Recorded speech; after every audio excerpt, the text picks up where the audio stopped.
starting off your day with a brand new crew. Meet BRODER. I can't control my arms sometimes. My limbs are just kind of flying. Detroit Kool-Aid. Y'all got Kool-Aid hot. But with the Wake Up Woodward crew, he's actually a part of the family. Flannel Sam. Ask me about my wiener.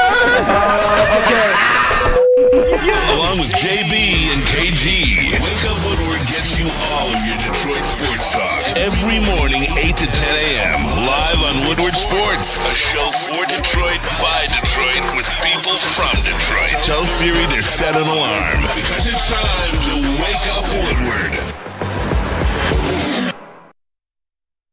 What up, though, people? What up, though, people? What up, though, people? Hey, you know what? It's Wake Up Woodward. Wake him up out there, see real quick, KG. I got you. Wake up out of your sleep. It's the Woo Crew, baby. What's up? What up, though? Hey, and that is Detroit's #1 draft pick, KG, aka Black Hollywood, going for Woodward Sports MVP. Just gonna go around the horn real quick. Shout out to Woodward Sports' MVP on a Tuesday in the Diddy booth for this JBSMOOOOOV. Breast. What's up, fellas? Good morning. It's a heat wave outside. I don't know if you guys are feeling this heat. It felt like it was in Florida. See, my God, it's so humid last night. I could barely sleep with the covers on, man. I feel you, and we lost power yesterday. Ooh, You really? Yes. When Damn. DTE first said power was gonna be back for like 3 a.m., then they were like, yeah, about that. 7 a.m. the next day. Of course. So, 7 a.m. Because DTE always tells the truth. Yep. So know, right? that sucks. That sucks. What up, though? That dude, Justin, man. I like it. Decked out in the USA. Woo woo, how we feeling? I'm feeling good today. Glad to be here, excited. I'm excited to hear from my man BRODER about a little pitching. That's Yes, what I'm sir. excited for. You baseball geeks, man. Hey, look, before the show went live, I walked in, and BRODER and that dude, Justin, these guys were deep in baseball talk. And you know what? I love to see people being able to kind of enact their passion this way. So Gotta hit the deep ball. it's dope. Yeah. Right. Or a ball. Yeah. That would be even That better. too. Decent Tigers that. Shout out to our credentialed Tigers and Lions reporter and writer. That is Matt BRODER. Yes, Thank sir. you. Boy, Detroit Kool-Aid, your credentialed Pistons writer. How are you feeling, brother? I'm feeling great. We got a big day. Yeah. We kick off our Pistons prospects previews. That's 3 P's right there. Push a P. We got the Pistons prospects. We're going to break down. KG asked a question about KENTA MAEDA at the end of the show yesterday. We're going to spend a segment talking about KENTA and breaking down a little bit of his pitching. I found some things in his mechanics. I'm starting to learn baseballsavant.com or .mlb or whatever. It's a confusing site. What was that? It's a confusing site. It's very confusing. But I found out how to download like any pitch you want, any play you want during the season. So watch out. Watch out. So this is our first little test. I don't know if the big board is going to work, but we'll figure it out. We got Tigers. We got Pistons. We're going to talk about the Rams defense. No, I'm sorry. Rams offense. So we talked about the Rams defense yesterday. And again, we're breaking down each of the 11 non-NFC North competitions, opponents for the Detroit Lions in this upcoming season. So we're doing the Rams offense today. That's Matthew Stafford, Puka Nacua, and Blake Corum. You mean the ever complimentary Matthew Stafford? Oh, yeah. Yeah. Yeah. Hey, it's a good hit. But that was dirtiest. You know, get out of here, Matthew Stafford. Yeah. I can't wait, man. I'm looking forward to this show today. Chat family, as always, you guys are the most important part of this Wake Up Woodward. I don't know what we're going to call it. Family, show, crew, whatever you want to call it. You guys are the most important part of it. Go ahead and smash, satisfy, caress that like button, man. Let's zoom on past this goal today. We got a show packed full of content, and I can't wait. Yes. Hey. You watched the NBA Finals last night. Hey, a little bit of it. The Celtics did it. Yeah. They did it. They I've did it. seen some Boo Bostons in the chat. Yep. Were you guys going for the Celtics or were you Nope. rooting for the Mavs? I mean, I wasn't going for the Celtics, but we knew they were going to win. It just is what it is. Yeah, the 4-1 series victory. They won 106-88 last night. Tatum at 31, 11 and 8. That's 11 assists and 8 rebounds. Jrue Holiday, 15 points, 11 rebounds, 4 assists. But you know who walked home with the MVP, the NBA Finals MVP? That is Mr. Jaylen Brown. Throughout the series, averaged 21, 5 and 5. He had a hell of a playoff run. He's highly paid. He's very smart. He now has a ring. Tatum has a ring. Yeah. Guys, hey, Celtics. What is this? Does this hurt Luka or Kyrie? What does this mean to Jason Tatum's legacy? Is Jaylen Brown a 1A and Tatum's a 1B? What are our thoughts, fellas? Yeah, listen, with Kyrie and Luka, I believe this is kind of the start. You got to find a way to get back. You got to find a way to get them a little bit more toughness and find a way that defense matters. When your kind of top 2 stars aren't going to be the guys that are putting out all the effort defensively, then you're going to have a problem with the rest of their team. And that's what we saw when they matched up against a team that seemingly takes no plays off in the Boston Celtics. We talked about this, man. Jason Tatum, somebody who wants to be the face of the league. He talks about it openly on many different podcasts and things. I'm sure as it relates to his legacy, he would have rather have also have had that MVP of the finals. I think that's going to be something that continues to push and continues to fire him. But Flannel will remind him. Oh, yeah. Flannel will definitely. Yeah. But Jaylen Brown. I'll remind him. He impressed. And you know what? You were talking about it as well, that dude, Justin, man. All of the things that, we talked about that you hear about as it relates to his lack of a left hand, you know what? All he did work. And there wasn't anybody that could stay in front of him. There wasn't anybody that could keep him away from the rim. Jaylen Brown, man. You talk about a guy who definitely stepped up from kind of a sidekick or just a wing to more of like a co-star.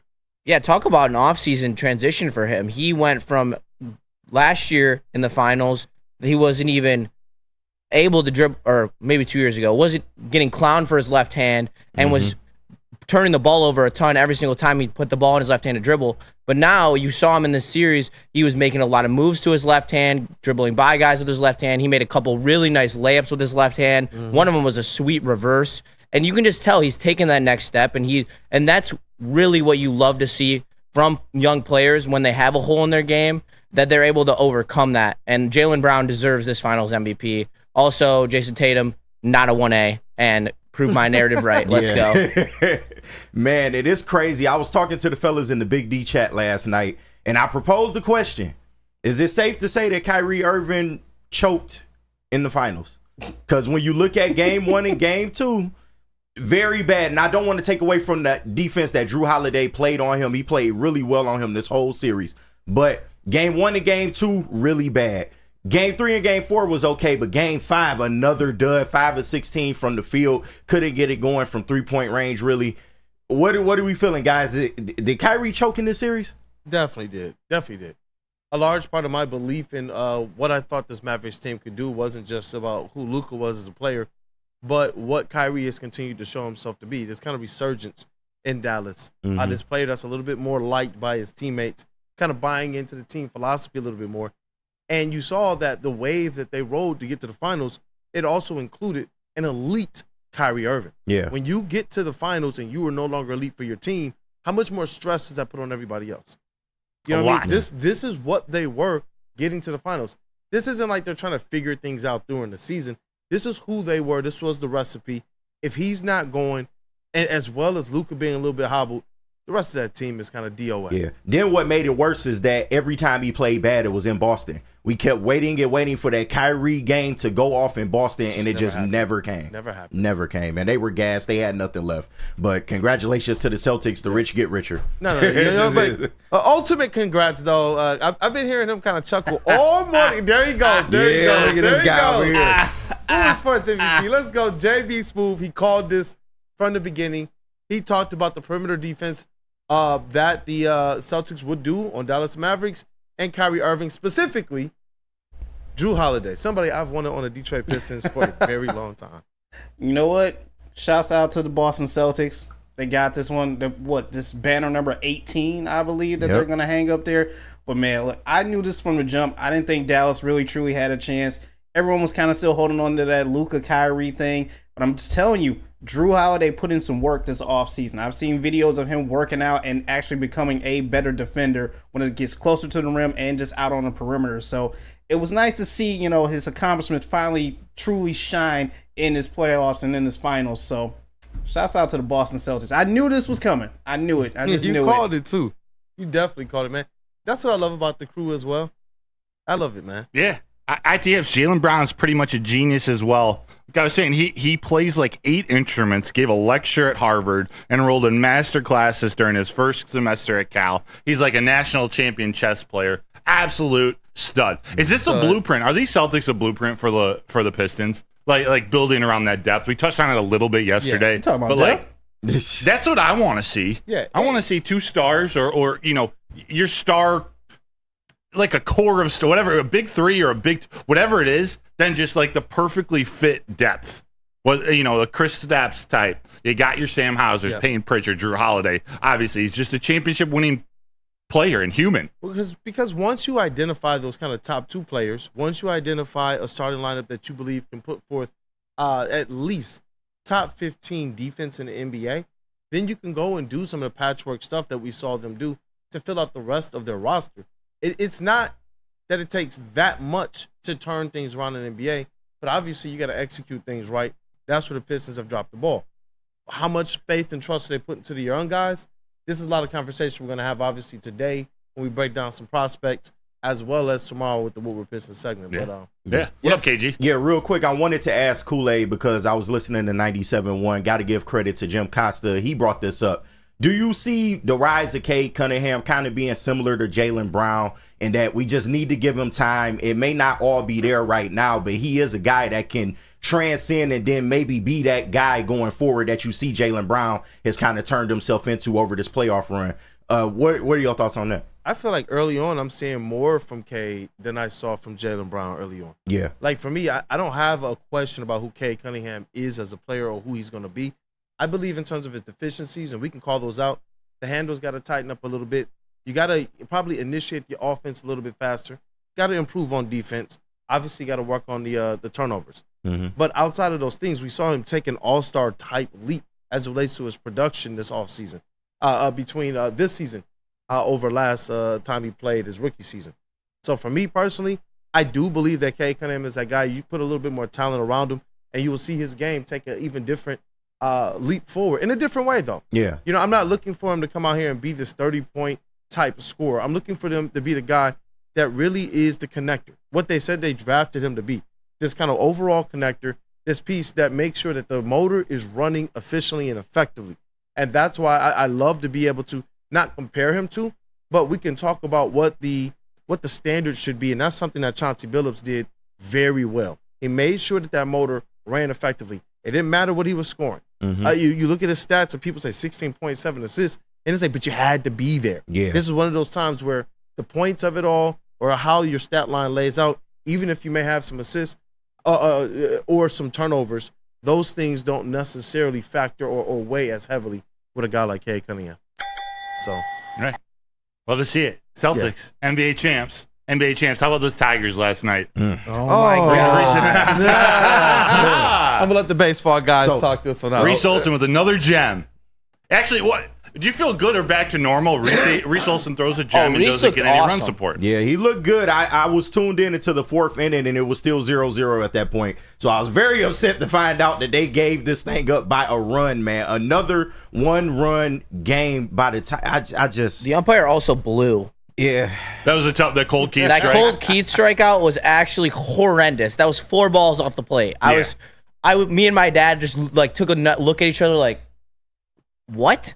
I love Justin. And that's a big moment in the calls it game, as he sees too. it. Like, that's a big strikeout. No, we had 2 It's a guys on. fantastic That was at-bat. Like, yeah. Cold Keith, I think he was down 0-2 or 1-2 and worked it all the way back against one of the better relievers in the game, 40-year-old Reyes. And, he calls the strike. Just a blatant ball on the inside of the plate. It sucks, but you can't blame the game on that situation. Like you got to be able to score runs. Yeah, no, especially when 100%. Reese Olson is out. He did look good. The 4th, he started to hit his stride in the 4th inning. Yeah. 5th inning, he was dominant. Really, he was dominant all game long. Mm-hmm. Just his spin, like his off-speed stuff was tight. It was sharp again. He was spotting his fastballs. He outpitched Max Fried, who's I think he's a perennial Cy Young contender, one of the best pitchers in the game. Yeah. It was awesome to see Reese Olson back. But why can't we get this guy some run support? He's got to be the most unlucky player in the MLB pitching wise. Yeah. I'll say Flannel's line for him. The Tigers need to be taken to court for malpractice from Reese Olson. Malfeasance. Both. Shout out to Bummer. Flannel, man. Bummer. We'll talk a little bit more about the Tigers in the next segment, Kool-Aid. Yes, So let me tell people about Planet Fitness. Yeah, definitely, man. We got Tigers and Pistons, a couple teams. I need to figure out a way to work it out. Got the blueprints. Hey. Oh, work it out like Planet Fitness. There you go. They should go there to Planet Fitness because it's the home of the judgment-free zone where anyone, and we mean anyone, can feel comfortable and work on their fitness goals. At Planet Fitness, you'll experience a squeaky clean gym that has tons of equipment, a full body workout in just 30 minutes, and all memberships include fitness training. You get it all for just $10 a month, no commitment, no matter where you are. There's a Planet Fitness close by. There's like 50 in Metro Detroit and thousands more throughout the world. So go check them out, Planet Fitness, where your fitness is essential. Stop searching for a vehicle and start finding one. Les Stanford Chevrolet Cadillac makes it easy. We harness the power of multiple dealerships and own the biggest selection of GM brands in the area to get you the car you need. With the Les Stanford Group, you'll have access to 4 different dealerships, providing you with more makes, more models, and more choices. We're connected to more than 1,000 vehicles, and with so many high-quality CPO vehicles available, you'll find new car quality at pre-owned prices. You can start and end your search at lesstanford.com today. Sports? Love wearing clothes? Then you should be wearing Woodward Sports clothes. Check out our full line of merch at woodwardsports.com. Just click on shop. We have all your favorite designs. Dan Campbell kneecaps, Woodward golf, and of course, merchandise. Men, women, infants, kids all love Woodward Sports. Impress your friends. Impress your boss. Impress your dog. Buy Woodward Sports merch today.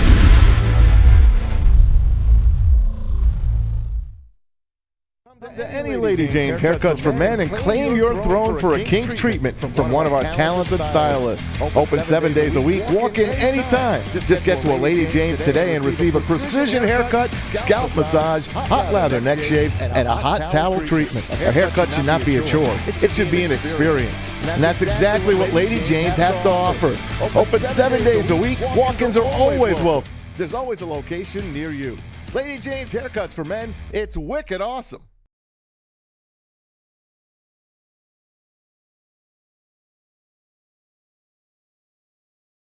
What's up, everybody? Neil Rule, Big D Energy, Woodward Sports Network, home of the Planet Fitness Studios. Let me tell you a little personal story about myself with Planet Fitness. Planet Fitness helped me change my life, and it can do the same for you. The best gym in the gym game. The clean facilities, tons of cardio equipment, tons of weights as well. And look, through all the price increases, inflation, all that, hasn't happened at Planet Fitness. Still $1 down, $10 per month, $24.99 a month for the Black Card as well. It's Planet Fitness, everybody, where your fitness is essential. Child custody, visitation, or other family law issues, well, Kevin and Catherine at KDK Law in Birmingham, they'll have your back. They got 10 plus years of experience. They got 24/7 availability that they offer to their clients. That's impressive. Just scan the QR code on the screen right above my head or call 248-971-0476. Tell them that Woodward Sports sent you and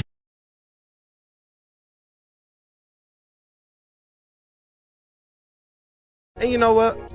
Wake Up Woodward got your back as well, man. What a dope people. Thank you guys for choosing to kick off the day with the Woo Crew. Woo woo. We got 4 of the starting 5 here. We also got the 6-man, that dude Justin. But shout out to our guy Flannel Sam Reynolds. He is on vacation, much needed vacation. We can't wait until you're back, our brother. But Jazz.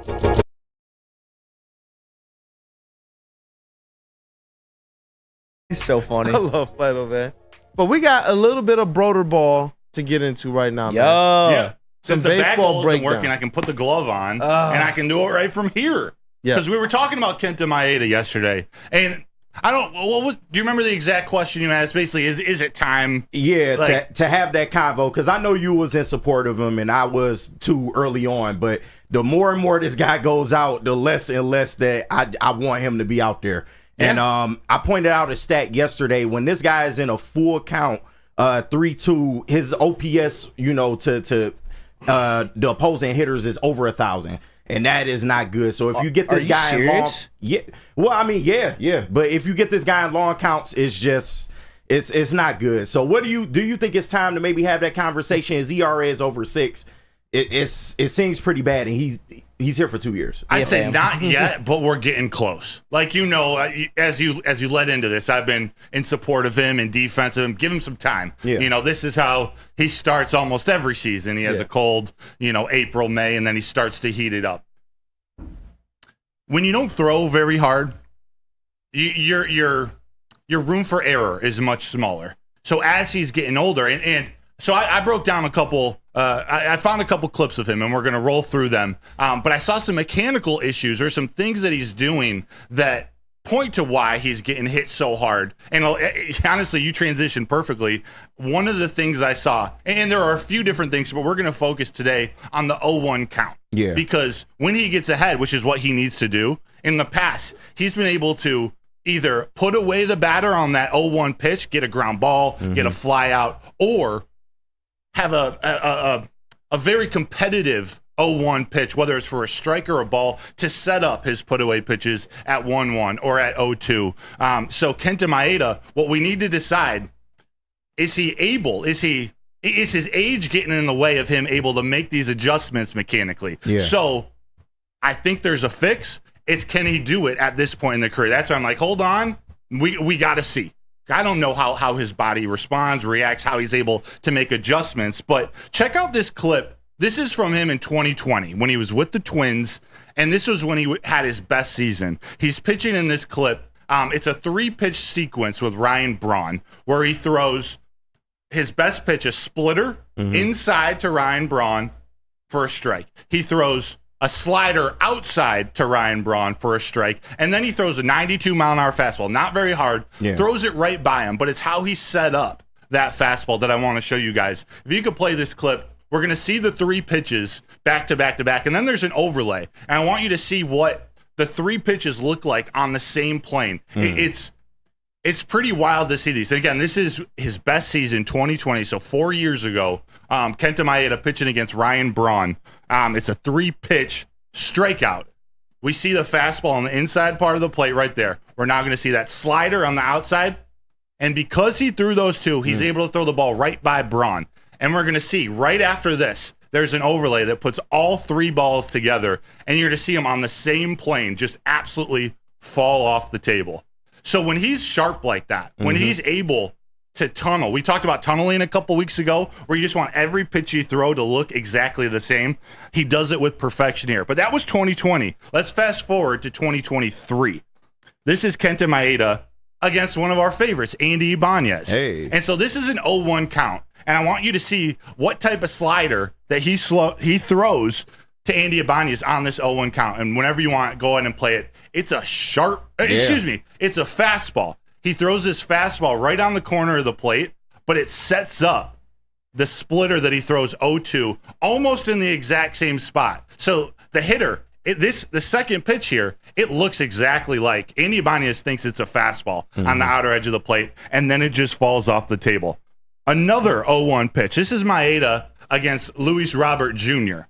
It's a 0-1. He throws a fastball up. So the goal of this is to change the eye level of the batter. So he throws this fastball up to Luis Robert, and it makes the next splitter look just absolutely nasty at the bottom of the strike zone. So that you're getting, this isn't necessarily about tunneling, about making the pitches look the same, but it's making the hitter, the batter, in this case, Luis Robert Jr., raise his eye level. You're seeing the fastball at 91, 92 up in the zone. That splitter that starts out right over the middle of the plate, that looks so juicy to swing at. Does, yep. And then all of a sudden, it falls off the table. So what he was doing back in 2023, back in 2020 from that first clip, is throwing these really effective, really competitive 0-1 pitches. He's not doing that in 2024. Here's a 3-pitch sequence, and this is one I added sort of at the end. I gave it to you. It's a Brennan double going against, I believe it's the Guardians. A 3-pitch sequence here where we're going to see him throw a really nasty splitter. This is this season. He's going to throw a really nasty splitter to start it off, but his second pitch, 0-1, isn't competitive. It's not a good pitch. He throws, it's like a cutter up, and it's nothing that the batter actually has to change his eye level for. Right. So it's not affecting the way he's feeling in the batter's box.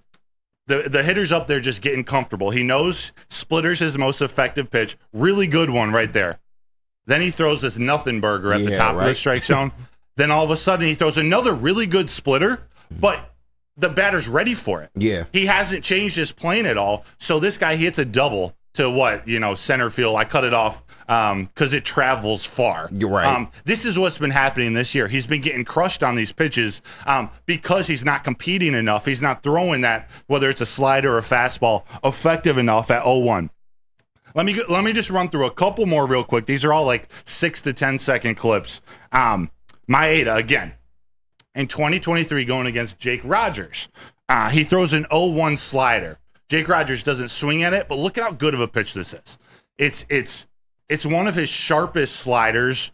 These next three are some of his sharpest sliders, but look at the location that he puts this at. And I'm showing this because this isn't what he's doing this year. This is, again, 2023 Kenta Maeda going against Jake Rogers. He throws an 0-1 slider for a strike that Jake Rogers doesn't swing at. He kind of jabs at.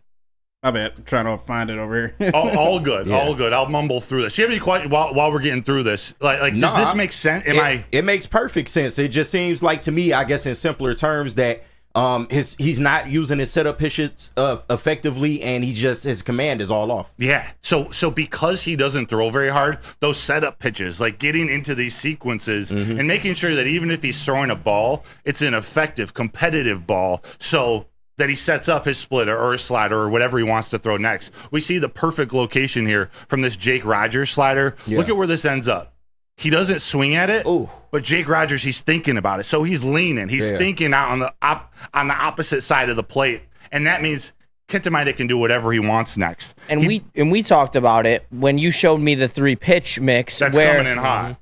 Is that about to be played or the 3-pitch that we started with? Yeah. Yeah. The way that he sets every pitch up, and he has Braun absolutely guessing. We and you talked about this. How many times have you actually seen Maeda do this year? I can't name a time that he's been able to elite set up both his pitches and then blow someone by with a fastball. Yeah, he's not able to, like it's not sharp. And the last clip I show at the end of this, we'll see how ineffective some of his 0-2 pitches are. Yeah. The next one against Elidmus Diaz from the A's, it's just another 0-1 slider, but this is one he swings at and swings through. Just look at the perfect location on that. It's sharp. It's nasty. It's a tight slider. He gets a swing and miss.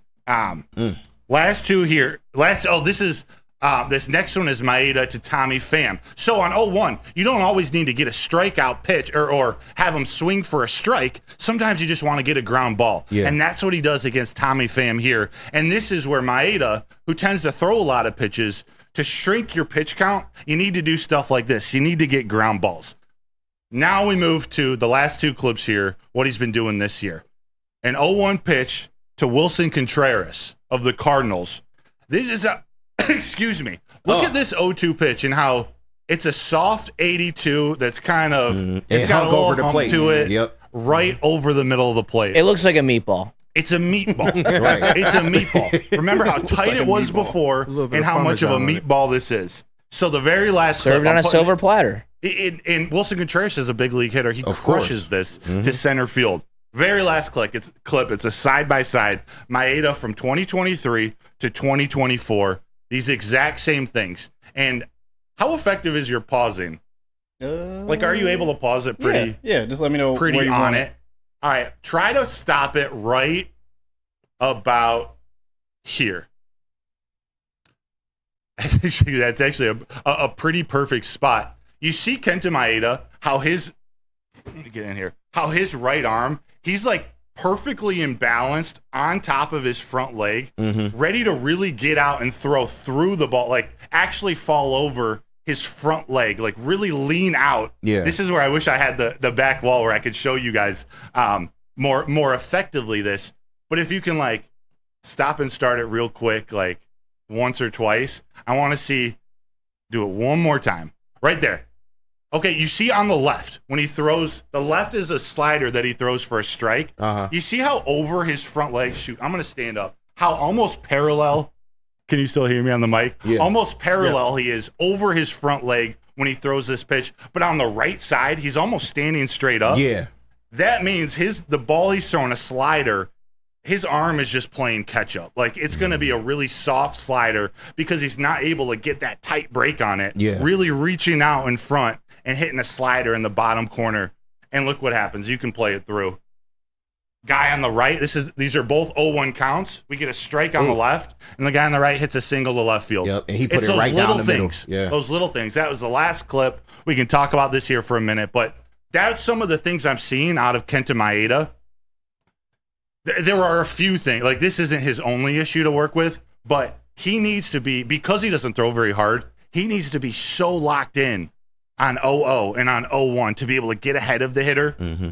Even if it's not a strike, it's throwing those competitive balls so that the hitter, it moves his eye level, it changes speed, something to set up his secondary pitches where he can either strike him out with a splitter, which is one of the better splitters in major leagues, or get a ground ball, get a pop-up, really get your defense engaged. So that's my 12-minute long-winded answer of what's wrong with Maeda right now. No, it makes perfect sense, and now it makes sense that if he gets into these long at-bats, that's why he's giving up multi-run shots, because he's just not giving the right, technique on some of his setup pitches and things of that nature. So, no, you broke it down perfectly. The hitters are able to wait on it's all soft, so they can wait longer anyway. Yeah. But if they can wait for a fastball down the middle because you're not able to throw your slider for a strike or your cutter or your splitter, like, you're just sitting back and waiting and feasting on a 90-mile-an-hour fastball, all big leaguers can hit that. Yeah. So there was Kenta Maeda. Hey. There's our lead into our Pistons segment here, our top 5 prospects at number 5. That's right, man. Did you learn something, Kool-Aid? I did. Yeah. I did, man.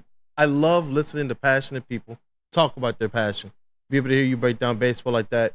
I'm sure, and I'm hoping that it is something that's beneficial and informative to you all as well, chat family. It's the best, man. I love this stuff. I wasn't a very hard-throwing pitcher, so that other than just trying to throw it by hitters, I had to figure out these different sequences and strategies of how to attack hitters and make my 88 to 90 mile an hour fastball look 93, 94, 95 by where I'm locating it, by being tall and releasing it out farther. There are so many different things to pitching. That's why I love it. And every different type of pitcher can be successful, which is why I don't want people to give up on Kenta Maeda. With the disclaimer of, all right, like I'm at that point now where it's like, okay, you're right. Like some things aren't right. I don't know if he can fix them. Yeah. But no, it was a good breakdown. It's always cool to see it through the lens of somebody who has played the game, and you've played the game on a pretty high level. I hope it was simple enough, and I hope feedback from the chat. I'll watch it back later today. But the one thing I worry as someone who played, am I explaining it simple enough where it makes sense to? Yeah, people? It was a good breakdown. Okay, cool. Yeah, cool. It was a good breakdown. But let's get we'll into still this get Pistons. the feedback from the chat family. Yeah. But let me tell you guys about Premier Pet. After this, though, I need you guys' help. We're gonna go through some prospects. Tell me what you like, tell me what you don't like. But let's get into it. Give your pet the best at Premier Pet Supply is hands down Michigan's best pet store. They have the same prices and all the conveniences of the online and big box retailers with one major difference. They're family and locally owned for over 30 plus years. They are offering you over 60 brands of food and nutrition experts to help you. Same day, local curbside and home delivery. Give your pet the best at Premier Pet Supply. Or visit them online at www.premierpetsupply.com. Drive into summer and drive into savings during Feldman Chevrolet's biggest Memorial Day sale ever. We're stocked with new Chevy cars, trucks, and SUVs, all priced to move. Like this 2024 Silverado for only $217 a month, or this 2024 Equinox for as low as $199 a month. Find your freedom in a Feldman at the Memorial Day sale going on now at Feldman Chevrolet, Michigan's #1 Chevy dealer. A network for the city, by the city. Woodward Sports is Detroit Sports. Braylon Edwards here, Premier Pet Supply. Man, just looking around. Who's got it better than pets?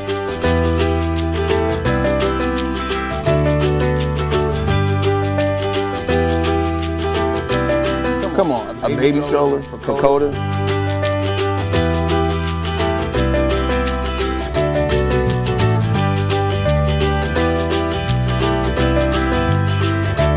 A chef for Lola, really?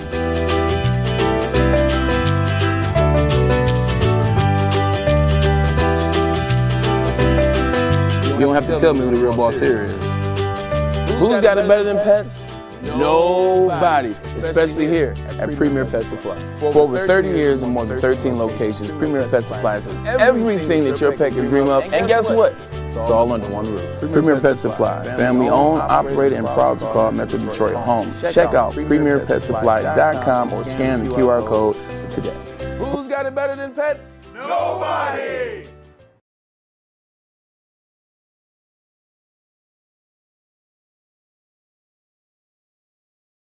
You have an opinion? Make sure it's seen and heard. Corner, jumper, tweet us, hop on the YouTube chat, slide in the DMS at Woodward Sports on all social media.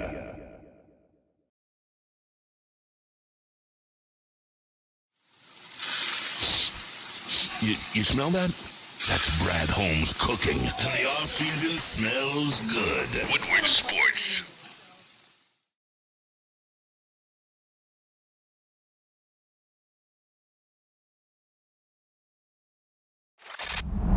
Love Woodward Sports? Love wearing clothes? Then you should be wearing Woodward Sports clothes. Check out our full line of merch at woodwardsports.com. Just click on shop. We have all your favorite designs, like Dan Campbell kneecaps, Woodward Golf, and of course, our own logoed out merchandise. Men, women, infants, kids all love Woodward Sports. Impress your friends. Impress your boss. Impress your dog. Buy Woodward Sports merch today.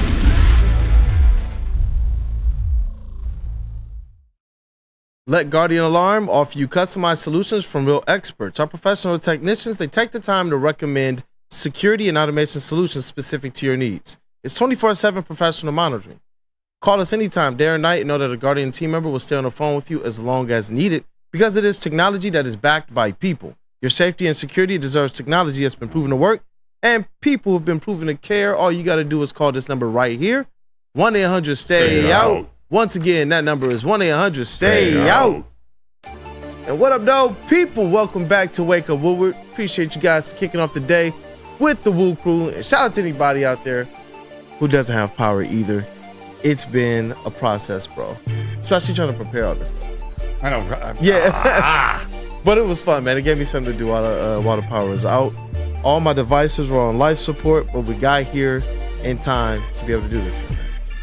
Chat family, as always, you guys are the most important part of this platform. Go ahead and hit that like button, smash that like button to support your Woo Crew. We appreciate you guys greatly. Do that like button right. Hey, do that like button right. Do that like button right. So cool. You ready to tell us about your top 5 prospects at number 5? I am. Listen, it's going to be broken down this way. I have kind of a top 10 NBA big board. I'm going to discuss the top 5 prospects that I believe the Pistons should be considering at 5. And since this is one of those drafts where there is no consensus number 1, even the top 1 or 2 prospects, usually I skip those guys that I feel like we'll have no chance of getting, but nobody knows how this draft is really going to shake out.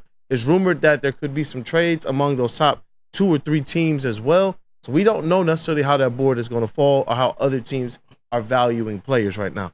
So I decided we're going to go 1 through 5 top prospects, and then we're going to go prospects 6 through 10 as well. I will do 2 prospects a day, but I will reveal, to kind of kick this thing off, the big board to start things off. Do you know what Chuck Brewer's top 5 prospects are? No, I don't. Oh, Trade. You know what? Yes. Yeah, if we want to be able to preface this thing that way, yes. Trade. But if they pick at 5. And there are some interesting prospects in this NBA draft. A lot of times we're looking for that star, and people are saying, look, there's some potential guys here, but it's not as heavy as you've seen it in recent years. But as it relates to the depth pieces, there are definitely some players where the Detroit Pistons are going to pick or have the opportunity to trade back to, where they can actually pick up some pretty good talent. I am more along the lines of them trading back, and maybe that's why, as you look at this list here, maybe that's why you've heard them connected to people like a Cody Williams from Colorado, who is a little bit lower down most people's draft boards, but that would be kind of consistent if the Pistons were going to trade back he's for been extra he's been getting some rumors, climbing up the board, whether it's Pistons or some other teams, a little higher in the draft than maybe initially mocked. But you know what? I want to be able to kind of go through this top 10 really quickly, and then we'll get into the breakdown of our number 5 player, that is Dalton Knecht. This was really tough for me. This was really, really, really tough for me because I'm very, very high on Dalton Connect. But when you actually break this thing down, there's some elite traits from some of the guys that I had to place above them that you got to take into consideration. Fair. But sitting at number 10, I do have Rob Dillingham, point guard from Kentucky, 6'3", 176 pounds. Cody Williams is next at number 9, 6'8", 190 pounds. Boo. Yeah. You're not for the Cody Williams No, hype? I'm not. Me neither, just to be honest. I'd rather with have you. Rob Dillingham. Yeah. Ron Holland of the G League Ignite, 6'8", 208 pounds. You got Stephen Castle. Yeah. That's your guy? Hey, I'm with you there. That's your guy. Number 7, man. Hey, look, 6'6", 215. He's honestly, there's a couple prospects in this thing that are like the most intriguing to me. He's one of them, and you know who's the other one? What? Donovan Clingan. Interesting. Very, very interesting. You talk about a guy 7'2", 280 pounds, a lot more nimble than when you think of like a Zach Edey. And this guy on the defensive side of the floor, as well as on the offensive side of the floor, he just causes havoc in the middle. He's 7'2" and like a 6'7", 6'8", like proportioned body. Yeah. Like he's an athletic 7'2". Yep, definitely. If we continue up, man, look, that's where we get into this top 5. Dalton Connect, who we're going to be talking about today. Kind of this wing player out of Tennessee, 6'6". I really like what he brings to the table. You guys have heard me talking about him before. Number 4 prospect, Matas Buzelis. And you guys may have remembered that name being connected to Arn Tellem. Yes. He does have a connection to that agency that Arn Tellem's son does work for. But when you actually get into just breaking down the footage of Matas Buzelis, the guy has a lot to like. Obviously, you want his shooting percentages to go back up, but we'll break these things down as we kind of go throughout our prospect series. And we'll talk a little bit more about Matas Buzelis. 6'10", 209 pounds. It's a lot to like there. Reed Shepard. And this is the one that I had I was going back and forth. Reed Shepard, Dalton Connect. Reed Shepard possesses elite outside ability. I do want to see what he can do once he gets that outside shooting, that volume up, because he shot about 3.1 threes a game. Okay. I want to see him if he gets that up to 6. Dalton Connect shot about 6 threes a game, but 50% from beyond the arc, 70% true shooting. You talking about a lightning quick release from the outside. When you talk, and he's 6'3". He is 6'3", which is like, okay, if you get a player like that, what are you doing with a guy like Jaden Ivey? Because now your entire backcourt plus your wing, it could be small across that entire thing. Yeah, Jaden and Jim are Fredette on the same team. I don't know. Yeah, I don't know how much that works. But the elite shooting ability of a Reed Shepard is something that is going to be really, really tough to kind of look away from. And we know that that's been something the Pistons have struggled with for a long time. His playmaking ability and his defense is also highly underrated, in my opinion. Underrated bounce. Yeah, and underrated bounce. He and Dalton Connect. But yeah, definitely some underrated bounce there. People aren't hip with Dalton Connect's bounce. Like they I are love Dalton. like there was a comparison in chat to Frank Kaminsky. Yeah. and that I don't think that's even remotely on the same For plane. Dalton Connect? Yeah. No. Not Like- we'll talk about it. Sorry, I didn't mean to off track. No, that's good. I'm glad you talked about that. Because Dalton is who we're talking about today. So it trust me, it's good. Zachary Risache out of France. Risache. We've talked about him on this show as well when the Detroit Pistons started to become another team linked to the French big man. He is 6'10", 195 pounds. I like his game. I really do like his game. I like his shooting splits though. 35% from 3 on 3.4, 3-point attempts per game, 10 points, 3.8 rebounds. But this is one of those kind of potential picks. If you're getting him, you're hoping that this is a guy whose stats are something that can ultimately like quadruple once he hits the lead. Zachary Risache. Yeah, and Alexander Sarr as well. This has been kind of I would say the most consistently mocked kind of number 1 overall pick since the all of the different talking heads have come out with their different mocks and everything. Alexander Sarr, I like him. 7 foot, 224 pounds, has handle, can get to the rim. And the thing with him and Zachary Risache and Matas Buzelis is that they all look like they're going to develop outside shooting. Matas Buzelis, he did have some good outside shooting numbers from like before he entered the G League. But when he hit the G League, you're talking about 22%. And so with kind of these top 3 or 4 prospects, you're riding heavy on potential. Once you get beyond that, you're looking at a lot of players who kind of prove themselves in NCAA college basketball. So, yeah. I forget who put it in the chat. I know we're gonna get more into it, but are there any grown men on this? Like, these are all. It seems like such young kids, like young prospect, a lot of potential. You know what? There is a grown man, and it's the prospect that we're talking about today. That is Dalton Connect. He is 23 years old. And the reason why I kind of fell in love with Dalton Connect's game even more is being able to cover Dalton Connect in person at the Sweet 16 and the Elite Eight that was held here in our beautiful Detroit.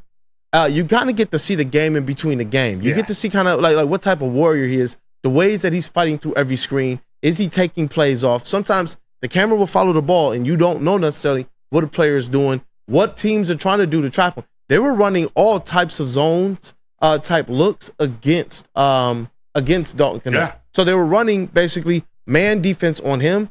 Whoever was picking rolling, they were supposed to step out and play man. The other 3 players were playing a zone, hedging or fading or hazing towards whichever side of the court that Dalton Connect was on. Gotcha. When you command that type of attention, as an offensive player, that's something pretty special. And that's Dalton Connect has that type of skill set's what I don't know if I should say what the Pistons are looking for. What would fit next to Cade, like whether it's the pick and pop, wing, or just that wing shooter that can also create a little. And I want to hear a little bit more about his ability to create. He's more of a creator than Bogey.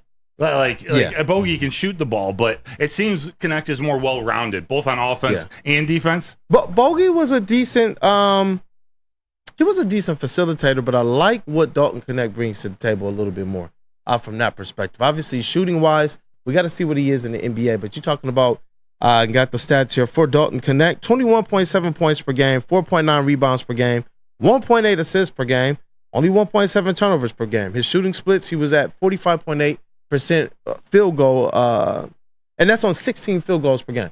I like to see the volume. Oh, yeah, sneaky athleticism, man. That dude, Justin, was not lying when you're talking about who Dalton Connect can be as a player. 39.7%, almost 40% from 3 on 6.5 3-point field goal attempts per game. I absolutely love that when you're talking about a 6'6" wing who can bring you some handle, who can bring you some bounce. He can finish in the mid-range really, really well. I love what Dalton Connect can bring to the table. His strengths, shooting, his movement, his secondary, being a secondary creator or a ball handler. But his movement is something that definitely excites me because he's not the type of guy who just stands still. If a point guard or a wing player or even a center has the ball and his defender looks away for a second, Dalton Connect is a type of guard, a type of wing player that will cut, that will fill or find the empty space and put himself in a position to score. And when you look at that kind of his shot release, it's a quick trigger from behind the arc. He's not wasting any time. He's not wasting any motion. The mechanics are strong as well. And he's a highly effective shooter on pull-up as well as off ball when you're talking about catch and shoot. This is what I want next to Cade Cunningham. This type of an arc player. Got a couple more strengths that I do want to run through real quick as it relates to Dalton Connect. Sneaky athleticism, as we already kind of talked about, that assists him in finishing at the rim. Like he Josh can get McRoberts. to the paint. Yeah, he can get into the paint pretty well. I don't know if people underestimate his handle and what he's been able to do on the perimeter as well as being able to get into that paint. But when we talk about Cade Cunningham in the mid-range, Dalton Connect is another one of those guys who, off that pick and roll, if he gets into the mid-range, you're feeling well. You're feeling really, really good about those chances, man. He reminds me of Mike Miller. Like both in terms of the range on the outside, but also Mike Miller, he had a little mid-range game too. He was sneaky athletic, had a little mid-range flavor to his game too. He was solid at Florida and then in the NBA. Yep, and he's kind of taking – that's one player that came to mind when I was kind of doing this breakdown, as well as Debo. You know, Duncan Robinson. Oh, Debo Samuel. Yeah, yep, and they Debo Samuel. Duncan Robinson. They both kind of took the same kind of arc, you know, JUCO players, and then they wound up finding themselves at some big-time NCAA programs, being able to shoot the ball really well. But Dalton Connect, to me, uses his physicality a lot better. He's somebody who can knock off and kind of contact and finish at the rim. He can contort his body and finish the shots as well on transition. I really like what he brings to the table, but this is what I like. He shot nearly 80% off of cuts. Really? You guys have heard me scream about this, that the current Pistons team, they don't have players that are moving to the point that when you get somebody from Tech, it looks beautiful. Like, where has this been all my life? Dalton Connect does a lot of the same stuff. moving off ball, moving when the defense sags, moving when the defense turns his head. I love what he brings to the table from that. And then he can finish above the rim. He can use his hezzy dribble. He has a lot that he brings to the table. Obviously, improvements. It's his defense. He has that motor and that instinct. But as it relates to his on-ball defense, you want Dalton Knecht to be a guy that doesn't get lost in the sauce. You're talking about a guy who, if he's 6'6" and he's coming here and he has the potential to start, is he starting over Nassar Thompson, who you know can guard the number ones right now? One of the things that the Detroit Pistons wanted to do was be able to reduce the defensive usage rate of a Cade Cunningham.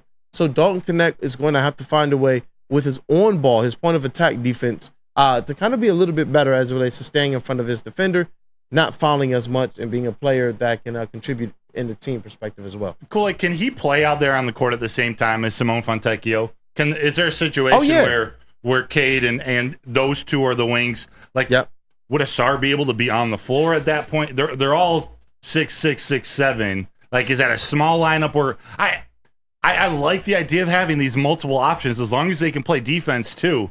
And that's what we know we can get out of Asar, but he doesn't have the shooting. Like, can we have just options to both sides of Cade? Yeah, definitely. And yeah, you got Fontecchio, who's 6'7", probably more like 6'8", man. He's a tall 6'7" when you see him out there on the court. Has good wingspan, plays defense as well, and can also play the 4 spot. That's what makes this interesting. He can play the 4 effectively. Dalton Knecht can play the 3. Asar Thompson can play the 2 if that's a type of lineup that they want to put out there. But Asar Thompson at the 2 is going to have to be a guy who can shoot a little bit better. But you can always disguise or hide one bad shooter in the lineup. Especially if they're that good a defender. Like Asar, he can guard 1 through 4. Yep. For the most part. He can guard 1 through 4 and 5 in the pin. So that he can be the 2, but also guard the 4 if Dalton Knecht or Simone Fontecchio can. So you can play those guys all at the same time. All of those players rebound pretty well. Obviously, Simone Fontecchio and Asar Thompson, we can take their NBA numbers. Dalton Knecht is something that we hope translates over to the NBA. But they all rebound well. They all try hard on defense. Obviously, Asar Thompson being the better. Simone Fontecchio showing that he has some defensive ability and chops as well. But yeah, you can play them. I don't know if I necessarily play them all together, but in terms of putting Fontecchio on one wing and putting Dalton Knecht on another wing and letting Cade just kind of run with like an Ivy, I absolutely would love that. Ivy and a Duren, that lineup to me is sexy. It really is. Oh yeah, especially with the potential that you're talking about. If Jaden Ivey and Jalen Duren are still on the team, because each one of these picks that we're going to go through, they do pose some big questions to what you do with the rest of your roster construction. You do. And a couple of these guards that we're going to talk about on here, I got kind of Marcus Sasser syndrome. You know, you got the guard who can shoot the 3, has the wiggle with the handle, can do some things on the court. But who are they when they hit the NBA as it relates to their efficiency? And so, yeah, that's it. Dalton Knecht, my number 5 player for the Pistons as it relates to my top 5, big board for them. I love it. Dalton Knecht. I love it. Here's one you were thinking higher, right? Like this is a tricky one for you. It was a tricky one. I like I said, I fell in love with this game, being able to kind of watch him live during the March Madness.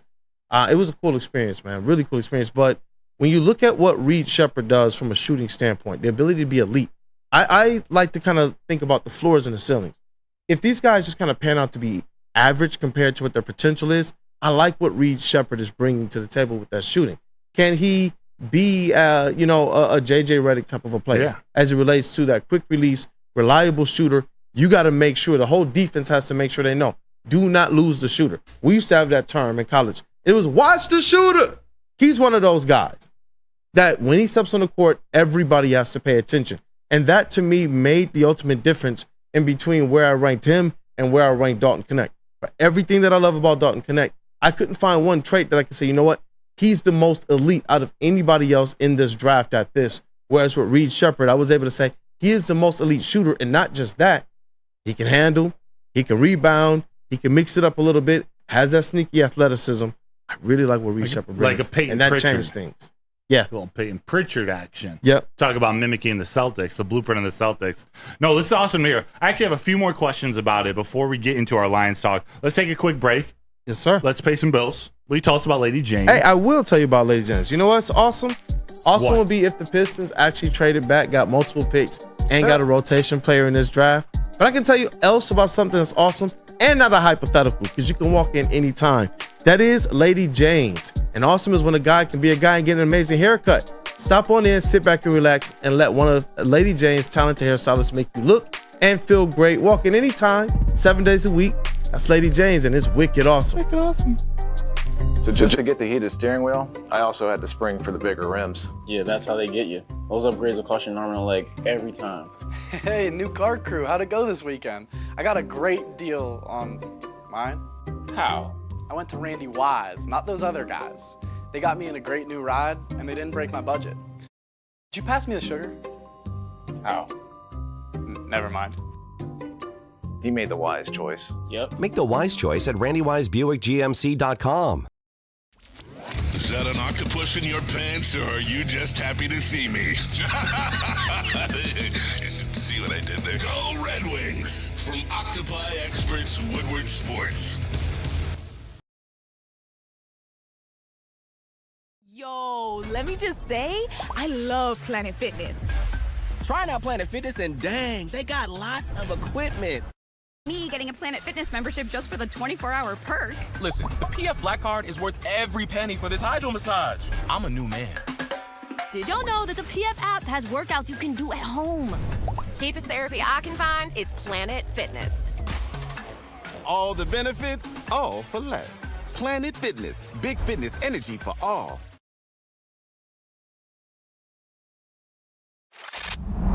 Love Woodward Sports? Love wearing clothes? Then you should be wearing Woodward Sports clothes. Check out our full line of merch at woodwardsports.com. Just click on Shop. We have all your favorite designs, like Dan Campbell kneecaps, Woodward Golf, and of course, our own logoed out merchandise. Men, women, infants, kids, all love Woodward Sports. Impress your friends. Impress your boss. Impress your dog. Buy Woodward Sports merch today.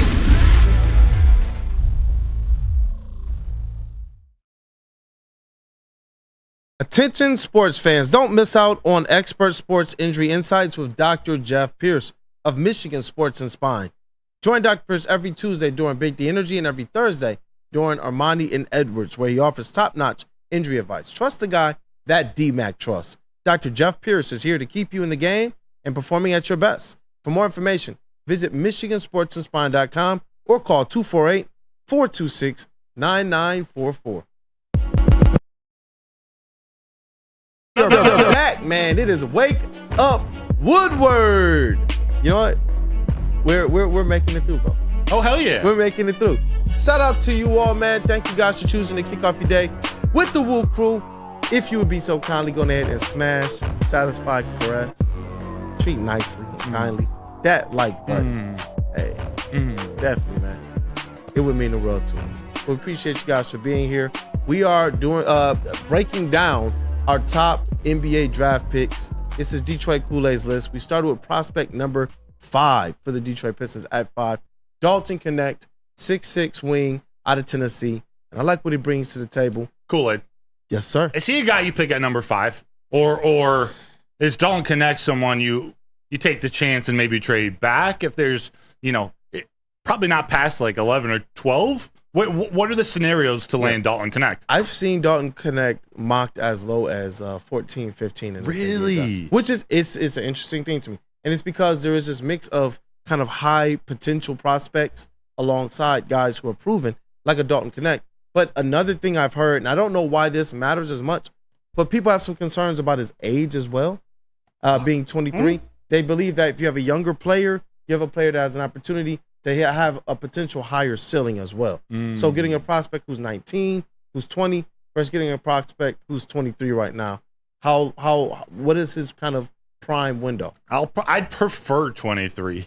At like this stage, year, give me the older prospect. I need adult. He'd automatically be or instantly be one of the oldest guys on the team. Well, you saw that last year, too. Everyone was hating on the Keegan Murray pick, and no one wanted Keegan Murray. And then Keegan Murray ends up being one of the best players in that draft class last year. Brandon Miller. And Hooker.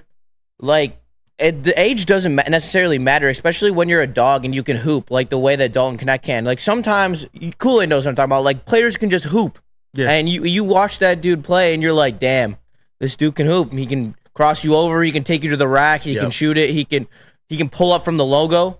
He's such a gifted scorer. And you want to talk about how he can't move laterally or he can't play defense if that's a concern for you. Well, what about like guys like Luka? You know, like Luka can't guard for shit. If you can score, then it doesn't necessarily matter. But he's not necessarily a stiff on defense either. Like, he made some plays in the tournament on defense, some big plays for Tennessee that honestly I was hating in the tournament. I didn't think that he could play defense like that, and he surprised me. So I'm not gonna be one like I casted off Keegan Murray. I didn't want Keegan Murray last year. Me too. I'm not gonna make that mistake again this year. I think that I'm not gonna let the age fool me. I think that my eyes can tell me that Dalton Connect's a baller. Yeah, definitely. He's a hooper, and that's kind of what as it relates to falling in love with his game, especially being there in the gym where you kind of get to see the fabric of hoops. It's a lot more to being able to see kind of the game within the game, the trash talk, the physicality, the scratching, the pulling, the pushing, all of the stuff that the refs might miss, all of that type of stuff. And you see the type of player he is, and he still went out there against Purdue and put up 30-plus battling. Points. Absolute bucket, man. Yeah. And all throughout March Madness, the cool thing is when you go and you look at all of his highlights, look at the times that he's doing this too. He starts the game hot, and when it's getting into crunch time, he is absolutely going out there asking for and taking all of the big shots. He's a big game player. He's a big game player, man. Yeah, he is. And he was, I'm not going to be the one that, criticizes refs, but I will say in that Purdue game, he was getting absolutely hacked. Yeah. And he was still finding every way. He was willing them to almost beat Purdue. And it was amazing to watch. And a player who doesn't bitch, who just puts his head down, gets to work, and is like, all right, let me cook. Let me do this for the boys. And he almost pulled that out against Purdue. What a great game that was as well. Yeah. Who was the most annoying type of defender back when you played? Is it the pincher? Is it the poker? Is it the jersey grabber? I think it's honestly the arm puller. Okay. The person who knows how just kind of perfectly to hook your arm. James Harden. And where it messes things up is when you're trying to do pin downs, when you're trying to kind of set screen and rolls from out of bounds plays and such. That's where it messes up timing, and it can honestly put you in a position to where you have a turnover.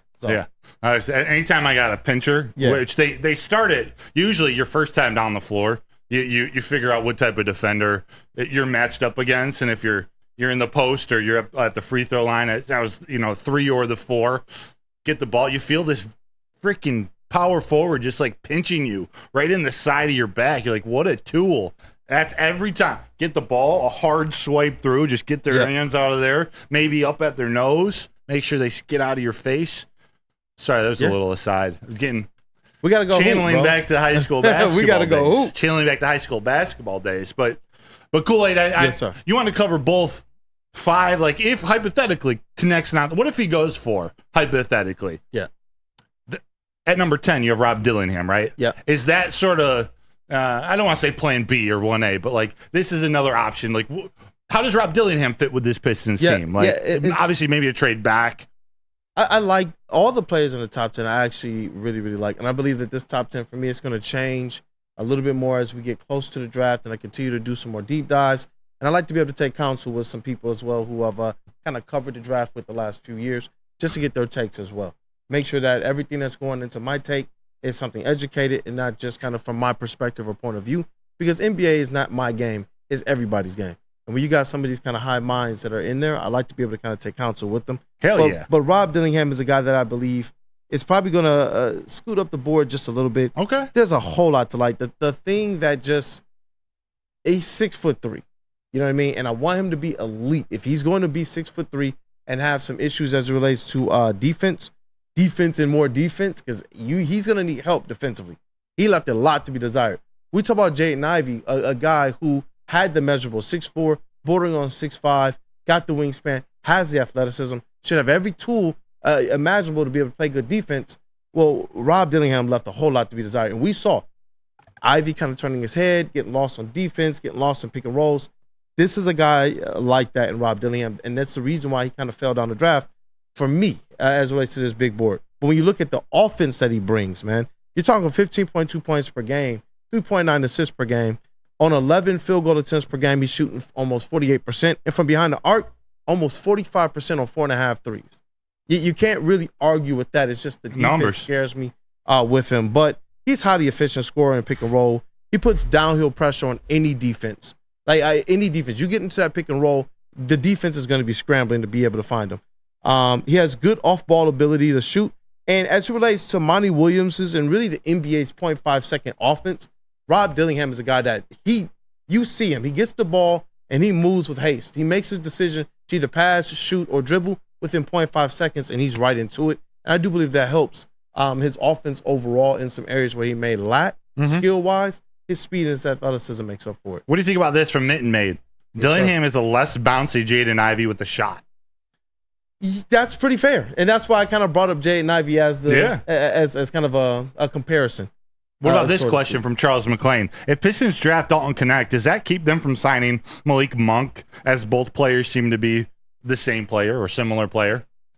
If they did draft a Dalton Connect, I could still see them getting a Malik Monk. I don't think you can ever have too many of those kind of wing players that you can move around from the 2 to the 4. Yeah. In today's NBA, a lot of teams will go small ball as well, as long as that defense is still kind of humming at a good level. So I don't think that it prevents them, but it does give you the option to look in some different areas with your cap space if you do secure a player like the Dalton Connect who you may think, hey, I think he's ready to go.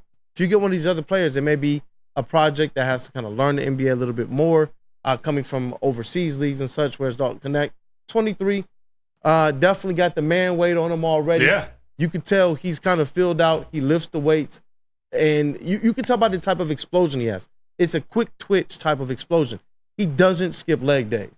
Like, so I like to know that the player we're getting as well is a workout warrior. That's what I kind of see in Dalton Connect as well. I love it. Hey, the more the merrier for me. This Pistons team, you know, as we work our way through this top 5 list, really the top 10, I'm learning. I'm going to continue to ask you questions, Rod, tomorrow about roster construction, because this one pick is great and all, but it's not going to be the only move on draft day of this offseason. Like, there's a lot still needing to be done with this team. So how does one move affect what's coming next for Trajan Langdon? Like, what is their strategy? Like, is that something we would learn with the pre-draft press conference? That's definitely something we're able to learn and we're able to kind of pick at. I've already kind of crafted this, and I did this with Troy Weaver too.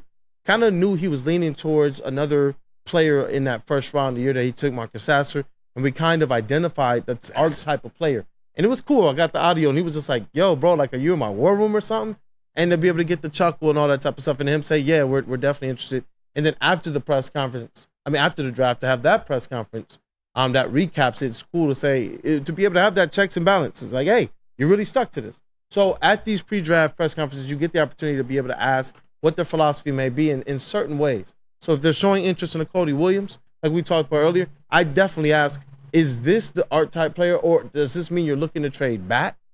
Because Cody Williams is not a guy that is necessarily a top 5 prospect in this NBA draft. So that, to me, already is going to be one of the questions. Are you looking to trade back? Are you looking to have multiple opportunities in this first round? How about this scenario from Terrell Lamar? He says, if I'm drafting Dalton Connect, then I'm going to try to bring in Miles Bridges. Is that the type of on-court fit that you want to see? You know what? I listen, you're talking about guys that can shoot, guys that at least try on defense, no matter what their defensive efficiency is.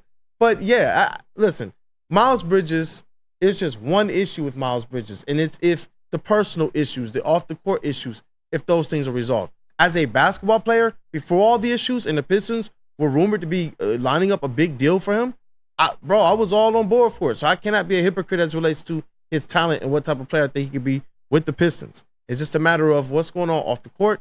I know that there's been some other details that's come out that at least put him in a little bit of a better light, but it's still a lot of noise that's surrounding him. Yeah. But I do like Miles Bridges, the prospect. Just don't know how much I like Miles Bridges, the guy off the court. Got you.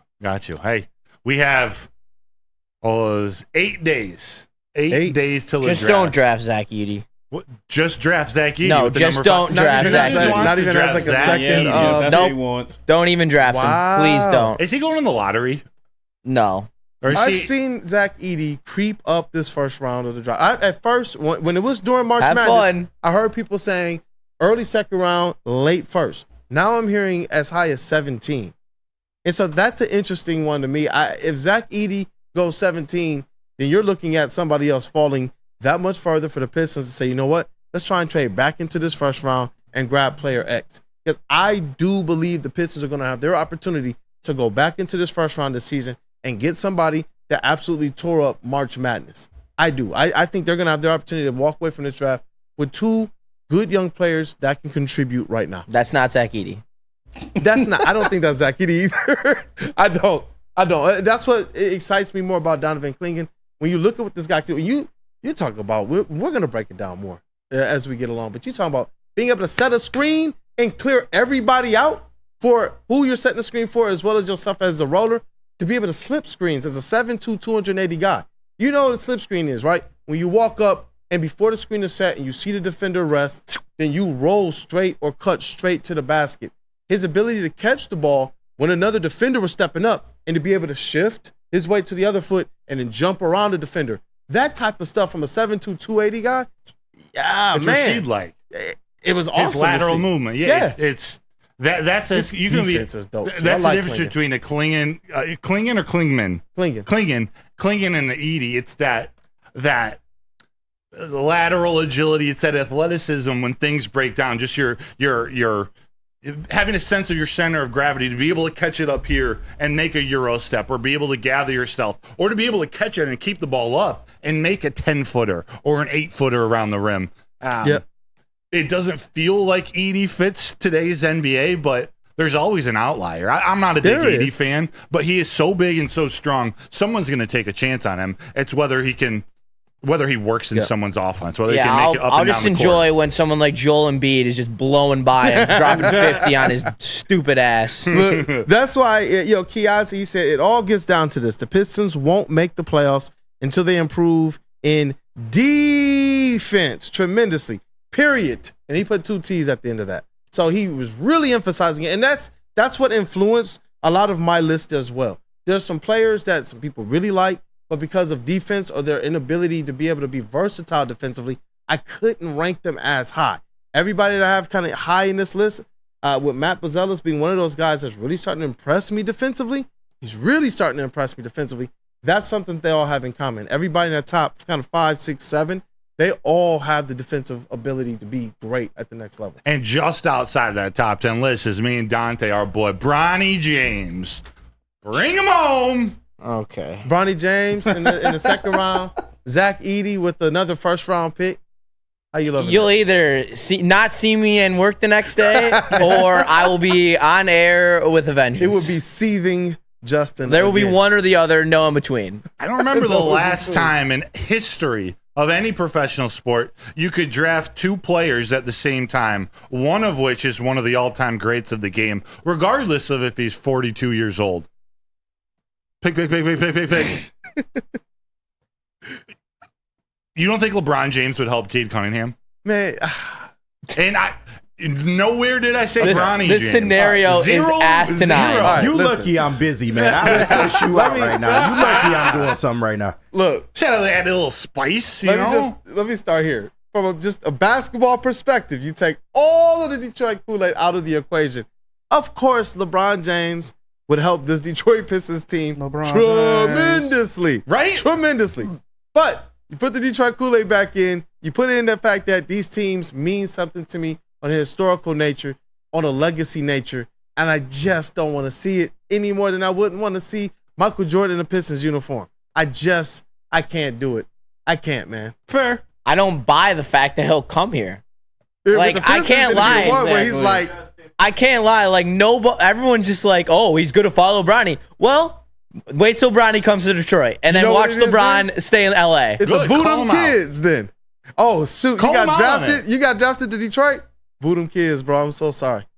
I'm so sorry. And that sets you up for Bryce. Maybe Bronny and Bryce want to play in 2 to 3 years. Like, who knows? Maybe Bronny has his growth spurt late in life. LeBron is sticking around for Bryce. Seriously. Narrative is wild. It's time to a 5-year vets minimum in Detroit just to stay through Bronny's rookie contract, help Cade develop on floor. He can basically be the coach. Monty Williams can do whatever he wants. What is your reaction if the Pistons actually draft Bronny James? I knew it. I'd be more mad about Edey. 100%. At least there's a chance you get LeBron with Bronny, I guess. You're taking the potential that Bron might come to Detroit over any potential that you think Zach Edey can give you on the court. Yes, 100%. No doubt in my mind. I am a D1 at Alabama hater of Zach Edey. On that level. Alabama football. Alabama football level hater of Zach Edey. He's a polarizing player. You talk about a guy who's going into the March Madness and getting 40 and 20 double-doubles. Like, that's wild. And about 30 foul calls. Let's not forget about that. Soft. I'm falling in love more and more with Donovan Clingan every minute that goes by. And he also owns Zach Edey. Let's not forget about that. He owns Zach Edey. I like Seriously. His dad. Let's not forget that. He allowed Jalen Duren to play the 4. I don't know. I like Donovan Clingan.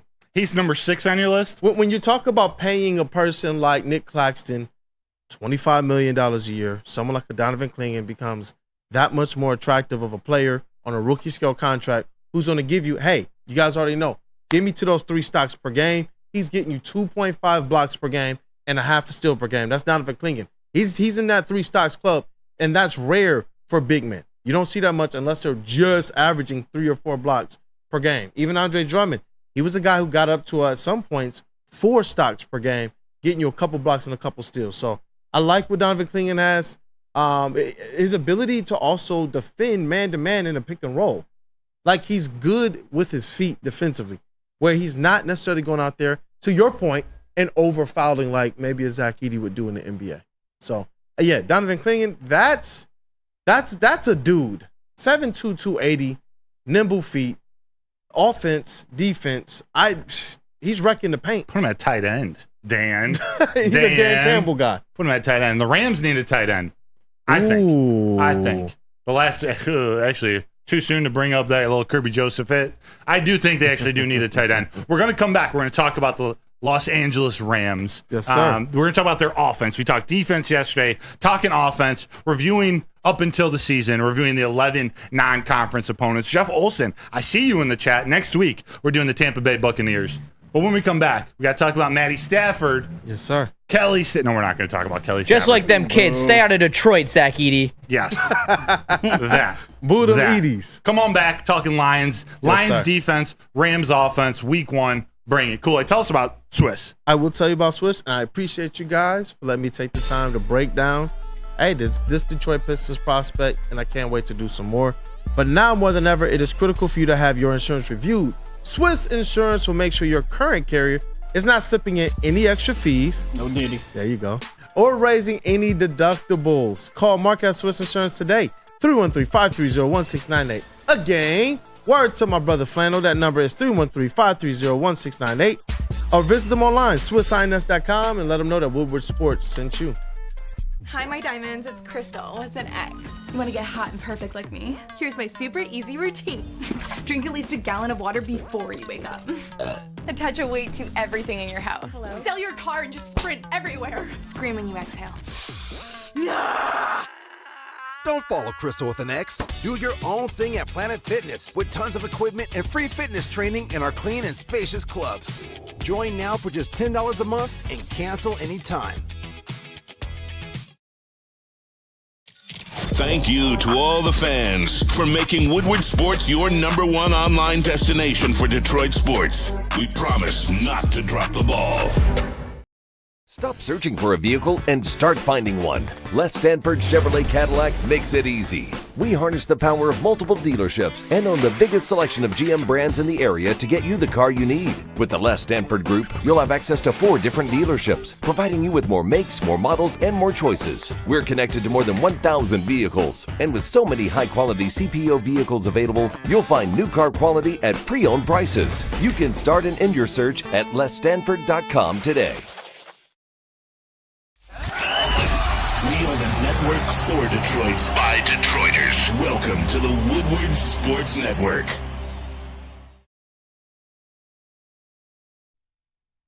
Yo, I hope you guys are tired of wearing that same old Detroit sports merch because it is a new era in sports wearables with new design, amazing apparel, the ultimate swag.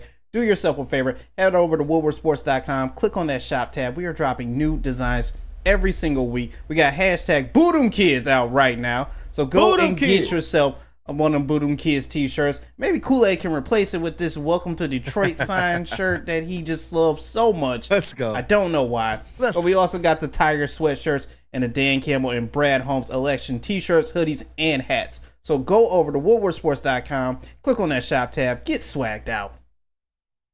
Get swagged out. Wake up, Woodward fam. What up, though, people? Welcome back. Thank you guys for choosing to kick off the day with the Woo Crew. Shout out, man. Hey, look, we got 4 to starting 5 in the building. Shout out to Flannel Sam. He is on vacation, much needed vacation, and he's still doing work. You can find him chirping somebody online, bro. And it's wild too, man. It's a wild west out there with Flannel Sam right now. But shout out to that dude, Justin. We got the 6th man in the building, going for 6th man of the year. What up? Hey, and what up, of the year, right? The 4 shot. The 4 shot. Ooh, I like that. Hey, you know what? Hey, what up, though? Detroit's number 1 draft pick. That is KG, aka Black Hollywood. With 2 C's, like Caitlin Clark. I didn't mean to make that transition. Yep. Hey, look at this. Here we go. We're back on the Caitlin Clark train. All right. Oh, I like this 4 love shot, this. by the way. I love this, man. Hey, and you know what? Brady Bunch. 4 shots fire. Shout out to our credential Tigers and Lions reporter. And Why, writer. thank That you. is Mr. Matthew Broder. It's your boy, Detroit Kool-Aid, your credential Pistons reporter and writer.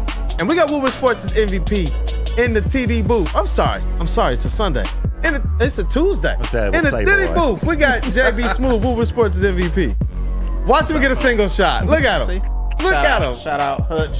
He get a single shot. Oh, is that Hutch? Yep. Hutch Mama. on the Billie Jean. Oh, that's sick. Let's go.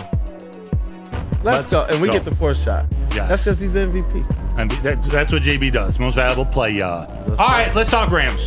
We got about 16 minutes here. Go Rams. Talked about the Los Angeles Rams. Whenever you want to go to that 4 shot, let it fly. I like being as a family here. But the Rams, I like it. they overachieved last year, partly due to some breakout players on offense. The team, and I say overachieved, I thought there was going to be one more year in the dumpster. They started 3-6 last year. Then they started to get hot. Matt Stafford got healthy, although he did miss some time in the middle of the season. Puka Nacua broke out. All the things are kind of pointing against the Rams to start the season, but they ended up there 10-7 at the end of the season, finished 2nd in the NFC North. And when you look back on it, their offense, they finished number 7 in the NFL in 2023. That's 11th in pass yards, 4,300 yards, 11th also in the run game. They had 2,045 yards. So I want to ask the group as we talk through this, do we think that the Rams offense is going to take another step forward with a healthy Stafford, with Jonah Jackson now on that offensive line? Puka Nacua is a sophomore. Is he going to continue to elevate his game? He had a breakout year. Puka Nacua was a stud. 105 receptions, 1,486 yards, and 6 touchdowns. That's a pretty epic rookie year. Cooper Kupp wasn't healthy all season. He only played in 12 games.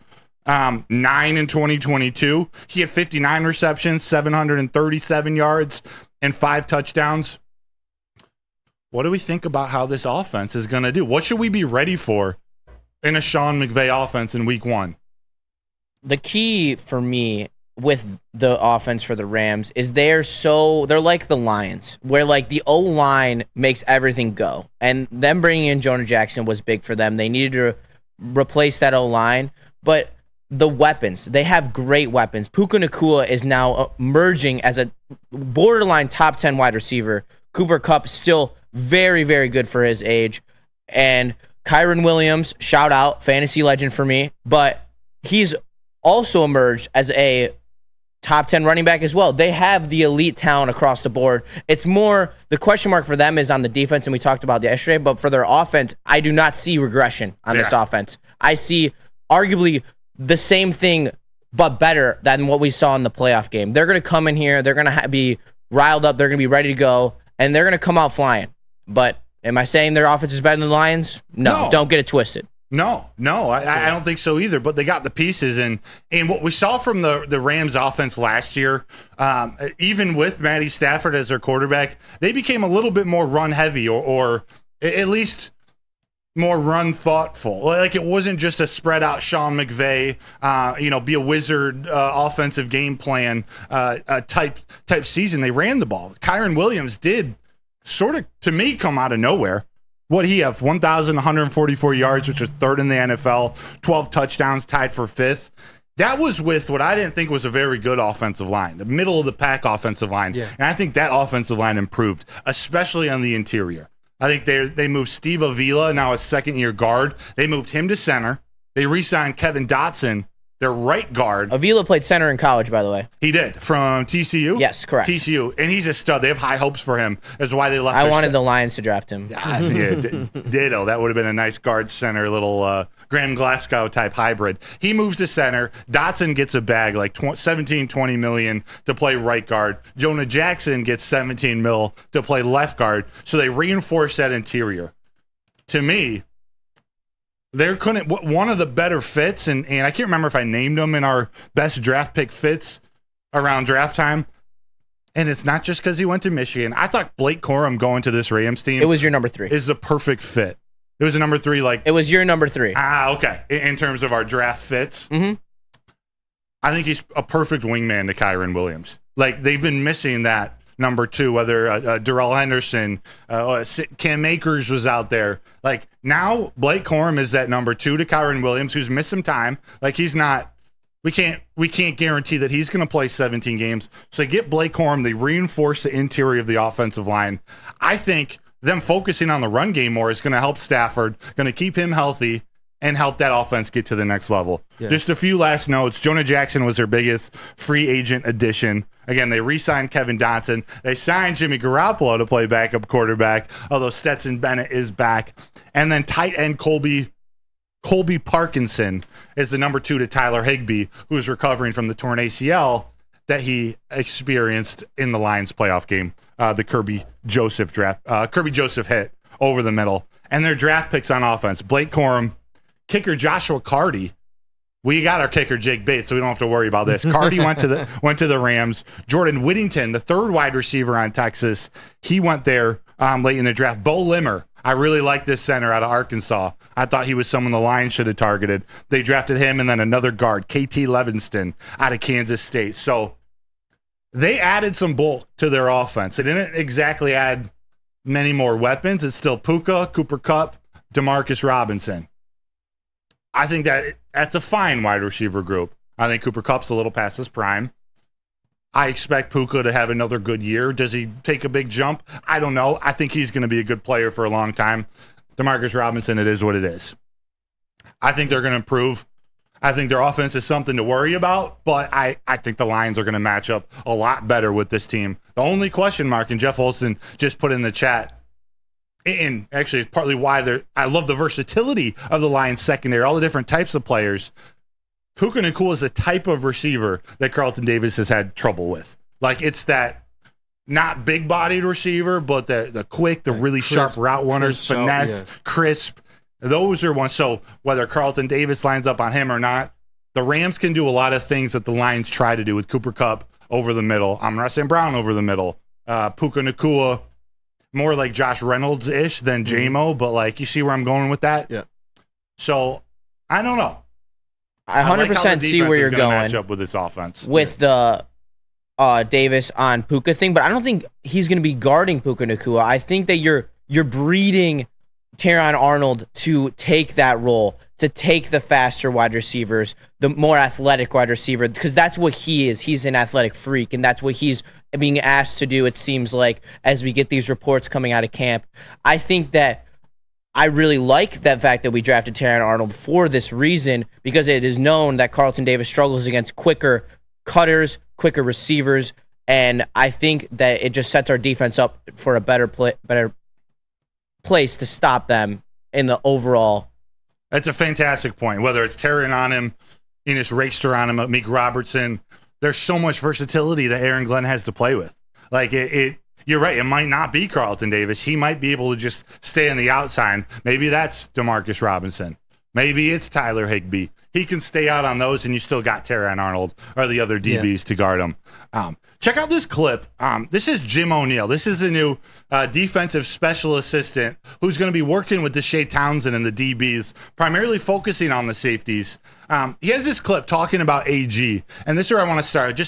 This is the longest clip, just over a minute long. The rest are like 20, 30 seconds. But this is talking about AG, and I wanted to show it so you guys can see Jim O'Neill again. Like, this is a 22-year vet in the league. He's been a defensive coordinator. This is a respected mind in the NFL space. Talking about AG as defensive coordinator of this team. Check this out.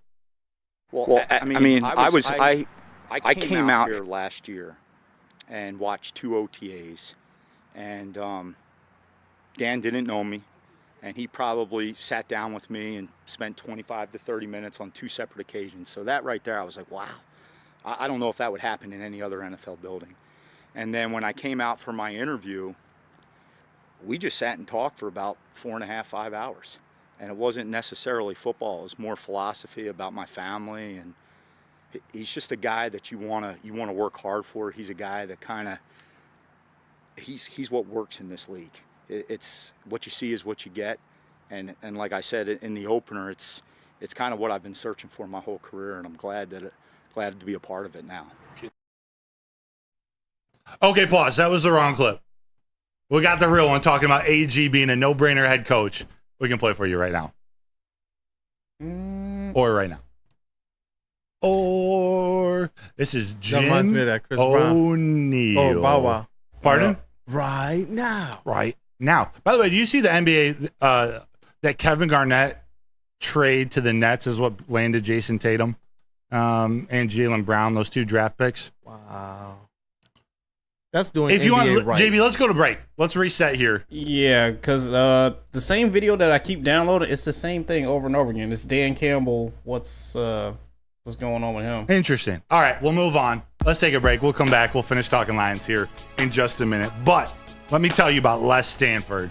If you're able to get that ad up, Mr. JBSMOOOOOV. Les Stanford, what happens when you run a great business for over 50 years? You expand, you offer more products to more people. That's exactly what Les Stanford did by adding Les Stanford Buick GMC, the same great service that their customers have come to know and trust on Woodward Avenue, just south of 9 Mile Road. Check out Les Stanford in Dearborn today.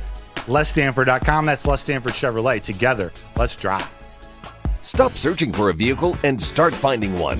Les Stanford Chevrolet Cadillac makes it easy. We harness the power of multiple dealerships and own the biggest selection of GM brands in the area to get you the car you need. With the Les Stanford Group, you'll have access to 4 different dealerships, providing you with more makes, more models, and more choices. We're connected to more than 1,000 vehicles. And with so many high-quality CPO vehicles available, you'll find new car quality at pre-owned prices. You can start and end your search at LesStanford.com today.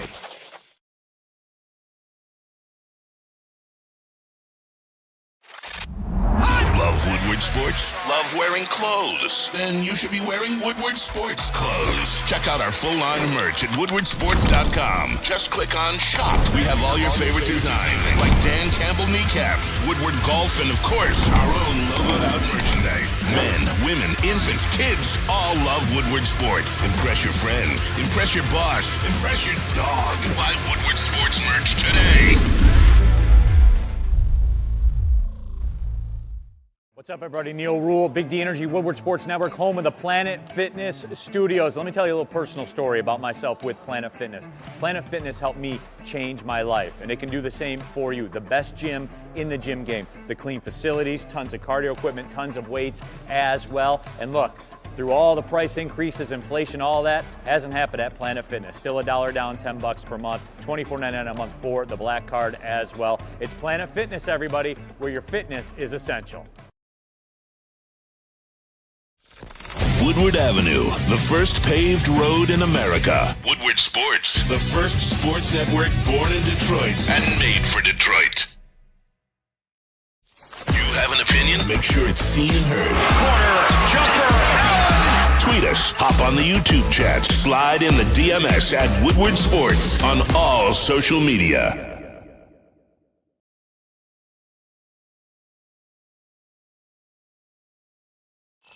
Most talked about Detroit media by other Detroit media, and we love it. It's the Woodward Sports Network.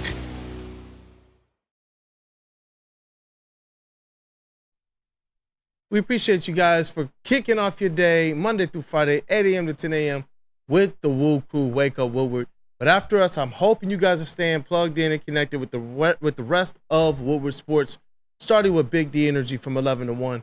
That is 4-time Stanley Cup champion winner Darren McCarty alongside the golden voice Neil Rule. And after that, you got Armani and Edwards with Maz from 2 to 4.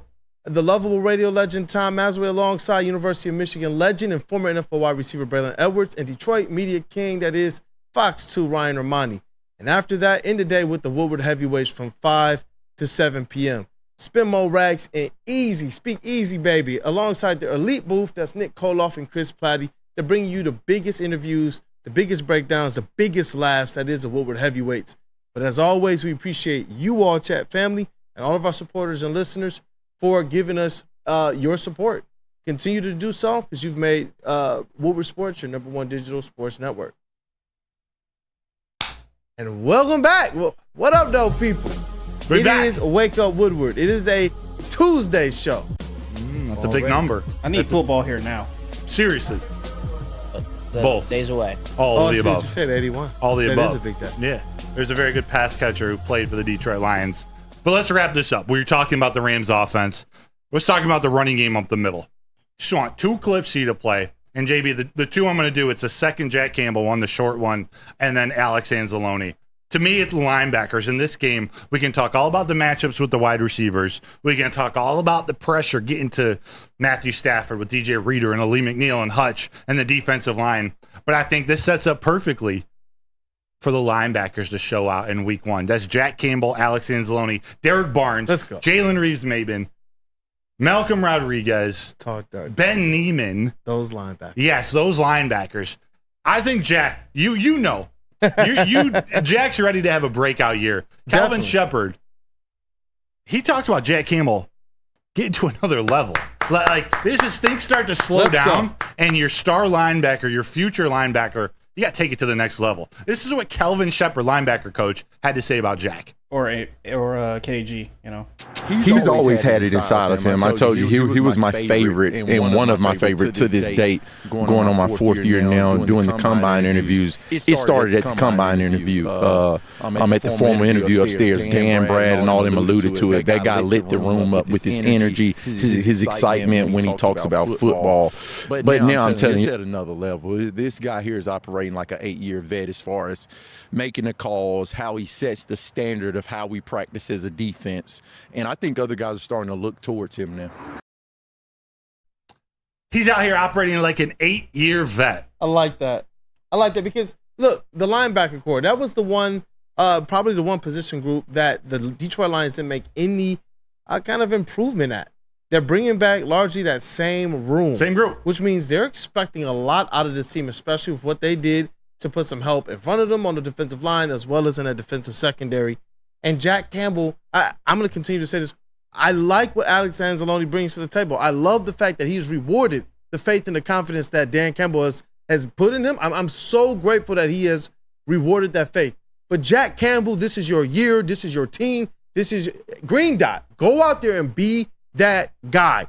Wrestle it away from Alex Anzalone. It's not that I believe Alex Anzalone is going to take a step back, but for the belief that we know this organization has in Jack Campbell with where they drafted him, I'm ready to see this guy step into what all his coaches are saying they believe he can be. Iron sharpens iron. Calvin Shepard doesn't expect Alex Anzalone to take a step back either. In fact, he expects Alex Anzalone to take another step forward. This is the floor being raised. Jack Campbell acts like an 8-year veteran. Alex Anzalone is an 8-year veteran, or correct me with however many years, ain't about to take a step Calvin Shepard thinks might be all pro. Can we see all pro Alex Anzalone at linebacker? Let's hear what Calvin Shepard has to say. We're only going up. And he knows that. What do you want to stay stagnant or go back? Those are the only other 2 options. So we're going forward. I expect that player to have an all-pro caliber season. And I mean, why not? He's progressed each year. And in my opinion, Alex is now in the prime of his career, playing some of the best ball he's ever played. Knock on wood, he's as healthy as he's ever been. So why not you? Is what I tell them all. Like, why not you? Why do you have to look to the name house, Micah Parsons? Why can't anybody be raving and saying Alex Anzalone?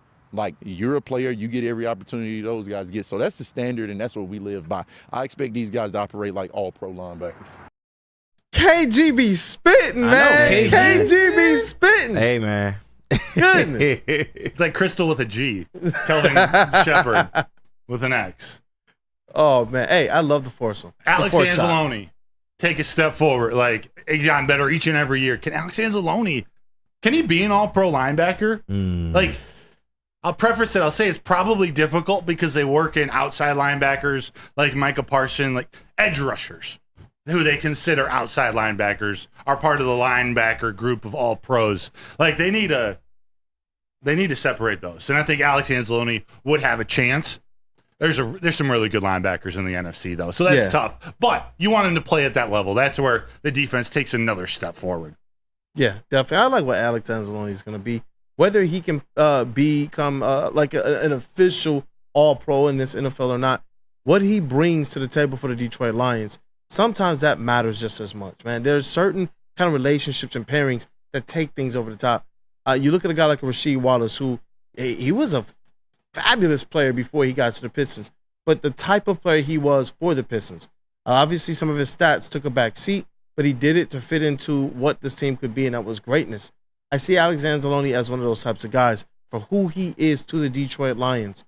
He's able to provide something that's probably a little bit more meaningful than what we may see other players providing for their squads as well. And we've seen it, man. He's continued to improve his game. He's continued to be that guy that Dan Campbell has said. He's next level. We see Alex Anzalone proving that. Facts. Well, that was it. Rams, Lions. Let's not go to break, but let's tell them about Dispo and then Soroki's, because that's the order you usually want to go in. Yeah. You know, to make maybe the Soroki's taste a little better. I know you got a shout out right after that. Yes, sir. You visited there, but first, let me tell them first about Dispo. Dispo Dispensary. Dispo Dispensary. Go visit them for deals too good to miss. They got a team that curates an unbelievable atmosphere and shopping experience. They got fresh inventory, the freshest in Michigan. So come through their stores or order on Dispo Dash today. That's Dispo Dispensary, DispoShops.com, your local cannabis plug. JB, can you tell them about Soroki's, please? Oh, of course I can. Come on now. Soroki's Crispy Chicken and Pizza, they are taking over Michigan. Locations are popping up all over Metro Detroit, doubling the number of restaurants this year alone. They are known for their quality hand-battered and hand-breaded chicken tenders, chicken sandwich, the New York-style pizza, and you can't forget about that Nashville hot pizza that's on screen right there. You got to go and check them out. Be sure to stop in and try one of their mega stations near you, or you can always check them out online and order online at Sorokis.com. KG, I think you got something to tell everybody about Soroki's. Yes, sir. Speaking of Soroki's, yesterday after a long day of work, me and the wifey decided to get some Soroki's, and I'm talking big order. Pizza, tenders, biscuits, mashed potatoes, the whole nine, right? So I get there, and they realized that the pizza they made me had the wrong topping on it. So not only did they make me a fresh one on the spot, they let me keep the original pizza. Soroki. Yeah, man. They gave me a free drink for the wait. And, you know, your boy got hooked up with the Woodward Sports discount. Let's go. Hey, man, shout out to... Hey, we get a discount? Yeah. So shout out to Glenn at Soroki's, man. I believe he's the manager, maybe the owner, I'm not sure. But shout out to Glenn, man. You and your people, y'all took care of me. I appreciate it. So y'all go see my man Glenn over here on Woodward between 12 and 13 mile, man. That's Soroki's. You won't be disappointed. You know it's fire because I saw KG smile. Oh, man. You already know it's fire. The tenders had me smiling all night last night. Wait, what was the best part? I'm sure it was all good. I've heard about these biscuits. Oh, the biscuits is so fire, man. Tenders? Yeah, the tenders are my personal favorite. I like pizza a lot. Pizza is my favorite food, but just how they season the tenders. Oh my God. Yeah, they're hand breaded. Yeah, man. They putting, I don't know what with they that put. Little they put bit in of it or spice, what, right, bro? That little bit of man. spice on there. It's next You think level, a little cayenne pepper, a little red pepper flakes, Oh, something all yeah. up in the little mixture. Yes, but y'all go check out Soroki's, man. That food is premium, and the people is premium too. So let's go, man. Shout out Glenn, man. So you was out there getting that Black Hollywood treatment, man. Yes, sir. Yes, sir. Glenn's the man going to work. Yeah, man. Shout out to Glenn. Shout out to Soroki. Shout out to JBSMOOOOV to tell us about what's trending. It's time to cook up, Time JB. to cook up. Let's rock. Let's do it. Meth. And now it's time for the most electrifying segment on the internet. Bum, bum, bum. It's What's Trending with JB. Live on Wake Up Woodward. Bizzle in the building. Let's rock. Hey, what's up, fellas? What up, dog? What's going on? Look, brother, I got to come to you for this one first. Of course. And before I even say anything, pause. Whoa. Where is it? Brother. Oh, no. Have you ever caught one in the face before? Have you ever caught one in the face? Let's be specific here. Yeah. Baseball. Have you ever caught one in the face? I have. I've taken a ground ball like to the cheek, to the eye. Yes, but not hitting or not pitching. Thankfully. Well, luckily you weren't this guy. Oh boy. Oh no. Oh no. What? Oh, it grazed him, but I know it still hurt though. I thought it was worse. I thought it hit him dead smack in the nose. It looks like it. Yeah, it got the. That's that stings. It's It how hits the you cheekbone and it stings. Oh, I know that hurt though. It's how he puts the glasses on for me, man. Afterwards. Well, so there. I was gonna point out, wear the glasses. Yeah, that's what I'm saying. Why After are they he on top goes, of your head? he goes, oh, like Forgot I had these. yeah. Oh, I forgot I had Like glasses Brandon on. Lowe, the me, swag needs to come second. Ah. Put the glasses on, or hold the hat out and block the sun. Like Yeah. I don't know. You almost deserve it. It's almost karma. Yeah. You said That's he almost like deserved it? a video you play at like a camp. You're trying to teach kids like the real aspect of baseball. Yeah. Yeah. This is what not to do. Ouch. That was painful. Yeah, That was that painful. I just had to ask, and I had to put the pause on there before, and just so everyone knows. But since we're having a couple video technical pause, issues right here, I'm gonna let this one play, but no audio for you guys. But just know, I'll narrate it. please stop listening to this man. He's gonna get you killed. Oh boy. Detroit Urban Survival Training. Right now, we're going to do a gun disarm. This is a 50 caliber Desert Eagle. It is real, and this is a firearms instructor. What's the name of your company? Shoot for results. And that's in Detroit. And if I try anything, you're going to pull the trigger, right? Okay, so we're going to say that you're a criminal, and whatever criminals might say to someone, I want you to say that. And if I try to grab the gun or anything, I want you to shoot, okay? All right. Give me that chain. Okay, anything else? And from here, pull the gun. Go with it. Okay, and that's how you're able to take the weapon and you're in possession of the weapon. Okay? All right. Intelligent options increase survivability, even if you're disarming a 50 caliber Desert Eagle. He just disarmed a Desert Eagle. Like, what are we doing? He's a great person too, man. Yeah, man. Got to meet Shout him out at Des. some Pistons games, man, over the years. Did you? Yeah, he was one of the sponsors. Really cool people, really cool family, man. Still, one of my favorite commercials is him doing that maneuver on Easy. Yeah, man. So still, is anybody trying this next time they get carjacked? You know what? I don't think so, man. I don't think I'm as Take my money. I'm not as fire as Detroit Dust. If my man's carjacked me with a Desert Eagle, you got it, bro. You earned it today. What do you want? You're right. Yep, you got it, big dog. Anything. Here's my body. Yeah, here's my car. but Whoa. Hey, you can have it. Whatever it takes. Bro, ready What? to give up the body. What do you want me to do? Give up the body, bro. I'll give up the body for the desert. Oh, How are you trying to while spacing me? Have my body. My man went full Titanic mode. Have my body. Just gave up. Just gave up. He had all the power. Played possum. Terry Crews voice, he had all the power. Take it. Why would you say that? Not the I don't body, know. If though. you want it, you can have it. Oh, Jesus. Two birds, both stones. Say, here's the body. Here's brother. Oh my gosh, dog. God. We need to move on from that. I'm sorry about that. But, From a Desert Eagle to a lake real quick. all right. Final video of the day. I got to show you this. Oh man, I'm squeezing tears on my eyes. Can you guys please just let the dog out next time? You know he has to go. Oh, come on. Oh, I saw this video. Oh. I thought you were playing Snoop Dogg at the Brewers game. Listen, I don't condone hitting animals, but Guess my dog needed to go out. you gotta discipline your dog, man. Oh wow. Dude, Oh. that's actually Just crazy. let the dog out. And how do you sit there and record that? when you need him? First of all, how do you sit there and record that? Look at the dog. Though, And once he you got not caught. do anything. How do you not do anything? Like, how you just sit there and be like, oh, yeah, my dog is just shitting in my living room. Like, let's do nothing about it. Like, what? That's like terrible dog ownership. Good point. Bro, The dog I'm after he got caught, though. I'm still trying to compose my thoughts. I don't know what I'm saying right now. Like what? And somebody's just sitting there recording it. Yeah. Too stunned to speak. It's like you said, like, let the dog out. Instead, you're sitting there recording. I can understand the lady that walked in later, like, oh, crap. Right. But whoever's sitting there just recording, it's like, bro, what in the name of Sid from Toy Story are you? Like, what in the world? Our vandalist said, looks like Stafford before we play him this season. Oh, shots fired. Boot them kids. Boot them damn kids.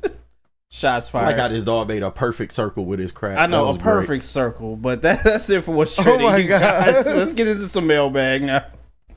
Let's do it. Let me tell them about Feldman first. Tell them about it. Because since 1996, Feldman Automotive, they've been driven to provide a fast, convenient, first-class car buying experience. They call it the Feldman Advantage. They got 18 locations, so there's got to be a dealership in your backyard. Just visit feldmanauto.com to find the location nearest you. Check us out there next month on a Wednesday, to be determined, out of Feldman Chevrolet in Novi.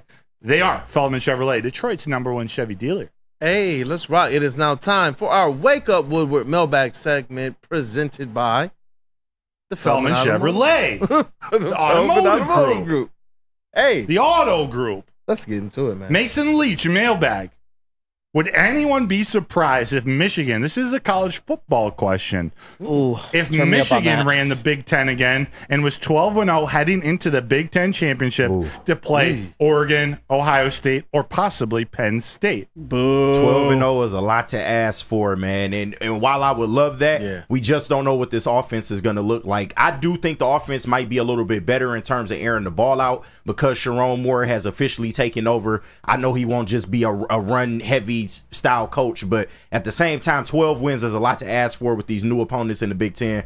So I don't really know about that one. It would be nice though. It feels like this is the new Big Ten is going to be one of those leagues where a couple losses every year, almost like pencil that in. Yeah, You can, in my book, in the Big Ten this year, you could have 2 losses and you could make the Big Ten title game. Yeah, absolutely. Everyone's schedule is elite.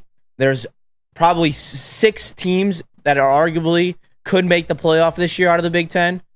It will be an absolute bloodbath, and there's no saying that they're going. I don't even know if any team will go 12-0 with how brutal some of these schedules are, as you have to go on the road and be in tough environments. Like, it's been a cupcake the last couple of years in the Big Ten. Let's say it how it is. Michigan's schedule last year was easy. Yeah, they didn't play a lot of like A-level opponents. They walked their way to that natty pretty much, and it's just not. That's not the reality we live in, especially with this conference realignment.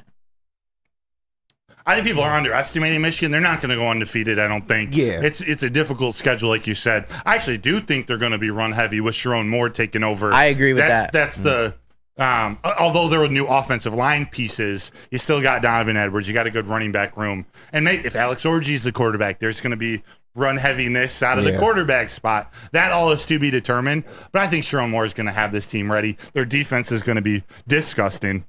Yeah. Half-hearted. Mailbag. What do you call the skin on your forehead? And there's no answer to this. I'm going to have to Google it. Forehead? Yes. Forehead skin? Foreskin? No, I call it forehead. That's I say foreskin. He's trying to set you up with that one. Yeah, definitely he is. Well, the anatomy of the I head, have neck, no and idea, face. bro. I'm not finding it quickly, so he'll far to throw that baby in the chat. Rando Smalls, mailbag. Should we hold Dodgers ransom for Flaherty? So should we hold Flaherty ransom in a trade with the Dodgers? I don't understand the question. How we gonna hold it ransom? Basically, should we take Flaherty and we'll give you Baez for free? Right? I mean, if there's any team to take on that contract. There's actually rumors. There actually is rumors bias to the Dodgers, and I was looking at that, and I was like, "What? Who is rumoring this?" All right, stop. No competent GM would ever do that. Yeah, I'm trying to think. Like, oh, what if you have an injury to your shorts? No. Yeah. No, it ain't gonna happen. Why is our chat putting foreskin in the chat? I think maybe that's what Hilfardo was going for. Foreskin. Do you know what this skin is called? No, it's got a funny name though, right? Yeah. Does anybody know what the extra It's a weenus. Weenus. Oh, weenus. Yep. There you go. You said that with a smile on your face. It's funny. I'll keep it a buck. This is the real K. Collins skin. Your forehead is your face. Ryan's reaction. This is my favorite one. Mailbag. What kind of person watches a 2-hour sports show and doesn't like the YouTube stream? Facts. Yeah. Hey, that is a fact. Weenuses. Factual. Kool-Aid from Just a Fan. Mailbag. Yes, sir. What is the team changes Pistons need to make playoffs? Say that one more time. What? I look right to the right and I see Chim Richardson. My weenus is huge. Tony D. Weenus rule. Weenus rule. Don't be a weenus. Hit the like, JZJ. What changes to the Pistons? What?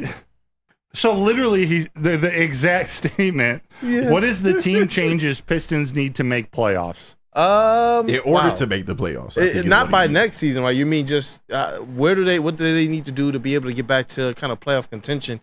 They got to improve the defense. This is where a player like Donovan Clingan or Nick Claxton excites me, but obviously you got to figure out what you're doing with these young players, if they're going to be used as trade bait to be able to get in more NBA level players, or if you're going to have these guys come off the bench and use your cap space to sign or trade for it by absorbing disgruntled stars and teams looking to kind of free up cap space to be able to absorb those players. But for the Pistons, it's going to take putting two really good scorers around Cade Cunningham that can also shoot, as well as some bigs that can space the floor, but give you something on the defensive end to be able to rim protect. The Detroit Pistons, they look real lackluster at defending the rim last year. Teams were able to just, it didn't matter if you were a star, a bench player, everybody can make a layup on the Pistons. So, yeah, obviously back to the principles. Wake up, weenus. Oh my God. Dante151 asked about Ryan's reaction. the new Anaheim Ducks logo that they teased, and I think it looks really cool. They only showed one eye, but in the eye, instead of it being blank, it's got this cool orange accent to it. I really like how this logo, I think, is going to pop off their jerseys and look really nice. Yeah, Dante sent that to us yesterday. It actually does look pretty sweet. I'm not gonna lie. I just need to see more of it before I'm like fully committed and might even cop one. So hey, what?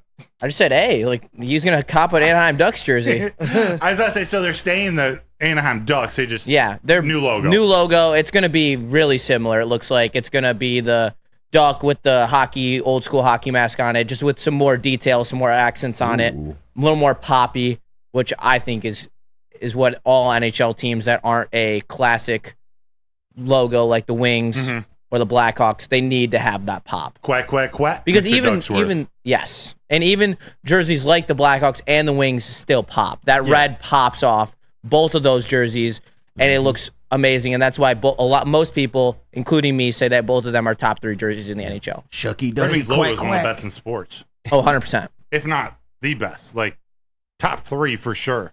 It's actually a good top list to do. Hey, yeah. We haven't done our top 3/5 list in a while. Top 3/5 Silver, gold, bronze now. Silver, gold, bronze. Mason Leach, mailbag. Is it time to call up Jace Young? Dude is just raking. Yeah, it's send Ryan Kreidler back down because he is not ready for the show, man. I know it's only been a few games, but no, he ain't it. He sucks. But he's better than Javi. Yeah. Not by much. At least the toxicity isn't in the dugout. I guess I'll say that. Yeah, he has an excuse. He's young. What is Javi's excuse? He doesn't have one. Yeah. He doesn't have one. At some point, they're going to need to start calling up some of these guys. Like, you can't have 2 major league hitters in your lineup going into every game. Like, we're getting to the point where there's 4, 5, 6. 1 for 4s is going to be the best day you're going to get out of him. Might as well Jace Young. He's got great plate discipline. Yeah. Like, he's hitting home runs and he's walking. Like, that's what he's doing down. What happened? I'm not looking. Oh, cool. He's dying over here. It's a chat, dog. Chat family is. I looked at Justin. I knew you saw it. I saw it. Funny as shit. Oh my God. Is he going to put it up there again? Yeah. Broder, like you guys. It's so many comments, bro. What this is about? About weenus. Weenus. So many. But so many. What about the Lady Jane's gal in the back? Yeah. So, hey, Justin, what up, though? What up, though? You didn't shake my hand. You checked you out multiple times. They see that lettuce. Yeah, they see the flow. Yeah. I don't know who said it, but they said they heard you have a big weenus. It was Ryan's reaction. He said it too. How about How this do from you hear Honolulu that? BS? Mailbag. Does flannel wear plaid on vacation? And then the best part of the statement, question mark, plaid Speedos? Oh, God. That's something we'll I probably would have to ask. not him. want to see him. As a group? Speedo. No, Let's not do that. Let's picture flannel in a No, Speedo right now. let's not Flannel do watching. No. Yeah. Oh, yeah. You think flannel's at a nude beach right about now? I don't know. I don't know if No. nude beach is flannel scene. Yeah. I don't know. He Oh my God. just starts calling out stats a little short. You need, That's probably it for today. Yeah. Good job, brother. You know what? Let's do this right now. Let's go, baby. Hey. Ooh, right in the pocket, man. Always. That's a knockdown shot right there. That's an assist for Broder. It's about the you got to pass it to where your shooter is most comfortable. Is it Yeah. over here? Is it over here? Jason Right Williams, in the pocket. White Chocolate taught me that. I can just. Yeah. There's good passers and then there's great passers. Wait, did you just say white chocolate? Jason Yeah. Williams, you about to get flannel riled up again. Yeah, White Chocolate, the most underrated player in NBA history. Let's talk about Oh, it. don't let Sam hear that. Yeah, don't don't let Sam hear that. You know he don't like fun. And he's not Sam even a do role not player like either. fun. Bro, let's talk about it. You know what? Great segments today, man. Great segments today. I love kind of previewing, taking the week to preview the Detroit Lions opponents. It's going to be awesome. I look forward to it more as we get along the Lions' schedule this year. Hey, we broke down some NBA prospects. You know, what's trending is always cooking, and the mailbag segment was fire as well.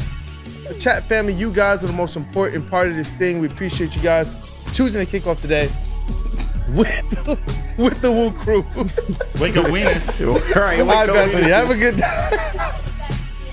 Have a good day, Bethany. Oh, man. Chat family, we love to treat you guys, right? But hey, you know what? Let's break this thing down. Okay, Shout out to that's Flannel Sam on vacation. Shout out to him. Well-needed vacation. Shout out to that dude, Justin, as well. The sixth man of the bunch. What up, though, brother? Hey, what's really good? Everything's really good. That's the real truth. Hey, shout out to Chat Fam. Great episode today, and let's keep it pushing. Yep. Anything else to say? No, that's Nothing it. else? Nah. I'm not here to address the allegations. All right, Beth has things to do. Bring the camera Shout back out to over our here. elite I booth. got you, Beth. We got. Hey, shout out, Someone's Broder. got to be a professional in here. Y'all leave Shout that out alone, man. to You gonna get cussed out. Shout out to Detroit's #1 draft pick, man, in the sound booth. Did you call me a weedus? I heard you, bro. Don't think that I just let that shit I heard it slide. too. I heard it too. Oh my Goodness. god.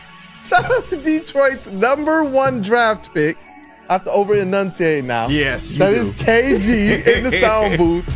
Black Hollywood, everybody. Hey, biggest weenus in the room, and I ain't giving my body up to nobody. Hey, man, but good That's show. crazy. That's crazy. Shout out, brother, man. Hey, but nah, they- good show, man. Good That's show. crazy. Bro, they done got Friday shows like the last 3 or 4 shows. Shout out to Woodward Sports' MVP. It's a Tuesday in the Titty Booth. It is JB Smooth. Yo, Jay what's Bizzle. going on? Yo, shout out to Gun Guy in the chat. Like Spinny says, hey, just take your pants off. Oh my God. Hey, we got our credentialed Tigers and Lions reporter and writer. That is Matthew Broder. Great job as always, man, crafting the shows. Appreciate you, brother. Got you. Got you. It's your boy Brandon, aka Detroit Kool-Aid, your credentialed Detroit Pistons reporter and writer, and happy member of the Woo Crew, man. I love this stuff. But thank you guys for being here. Hit that like button on the way out. Once you've done so, encourage someone to do the same. Have a blessed day, everybody. It's been Wake Up Woodward. Woo Weenus gang. Oh my God.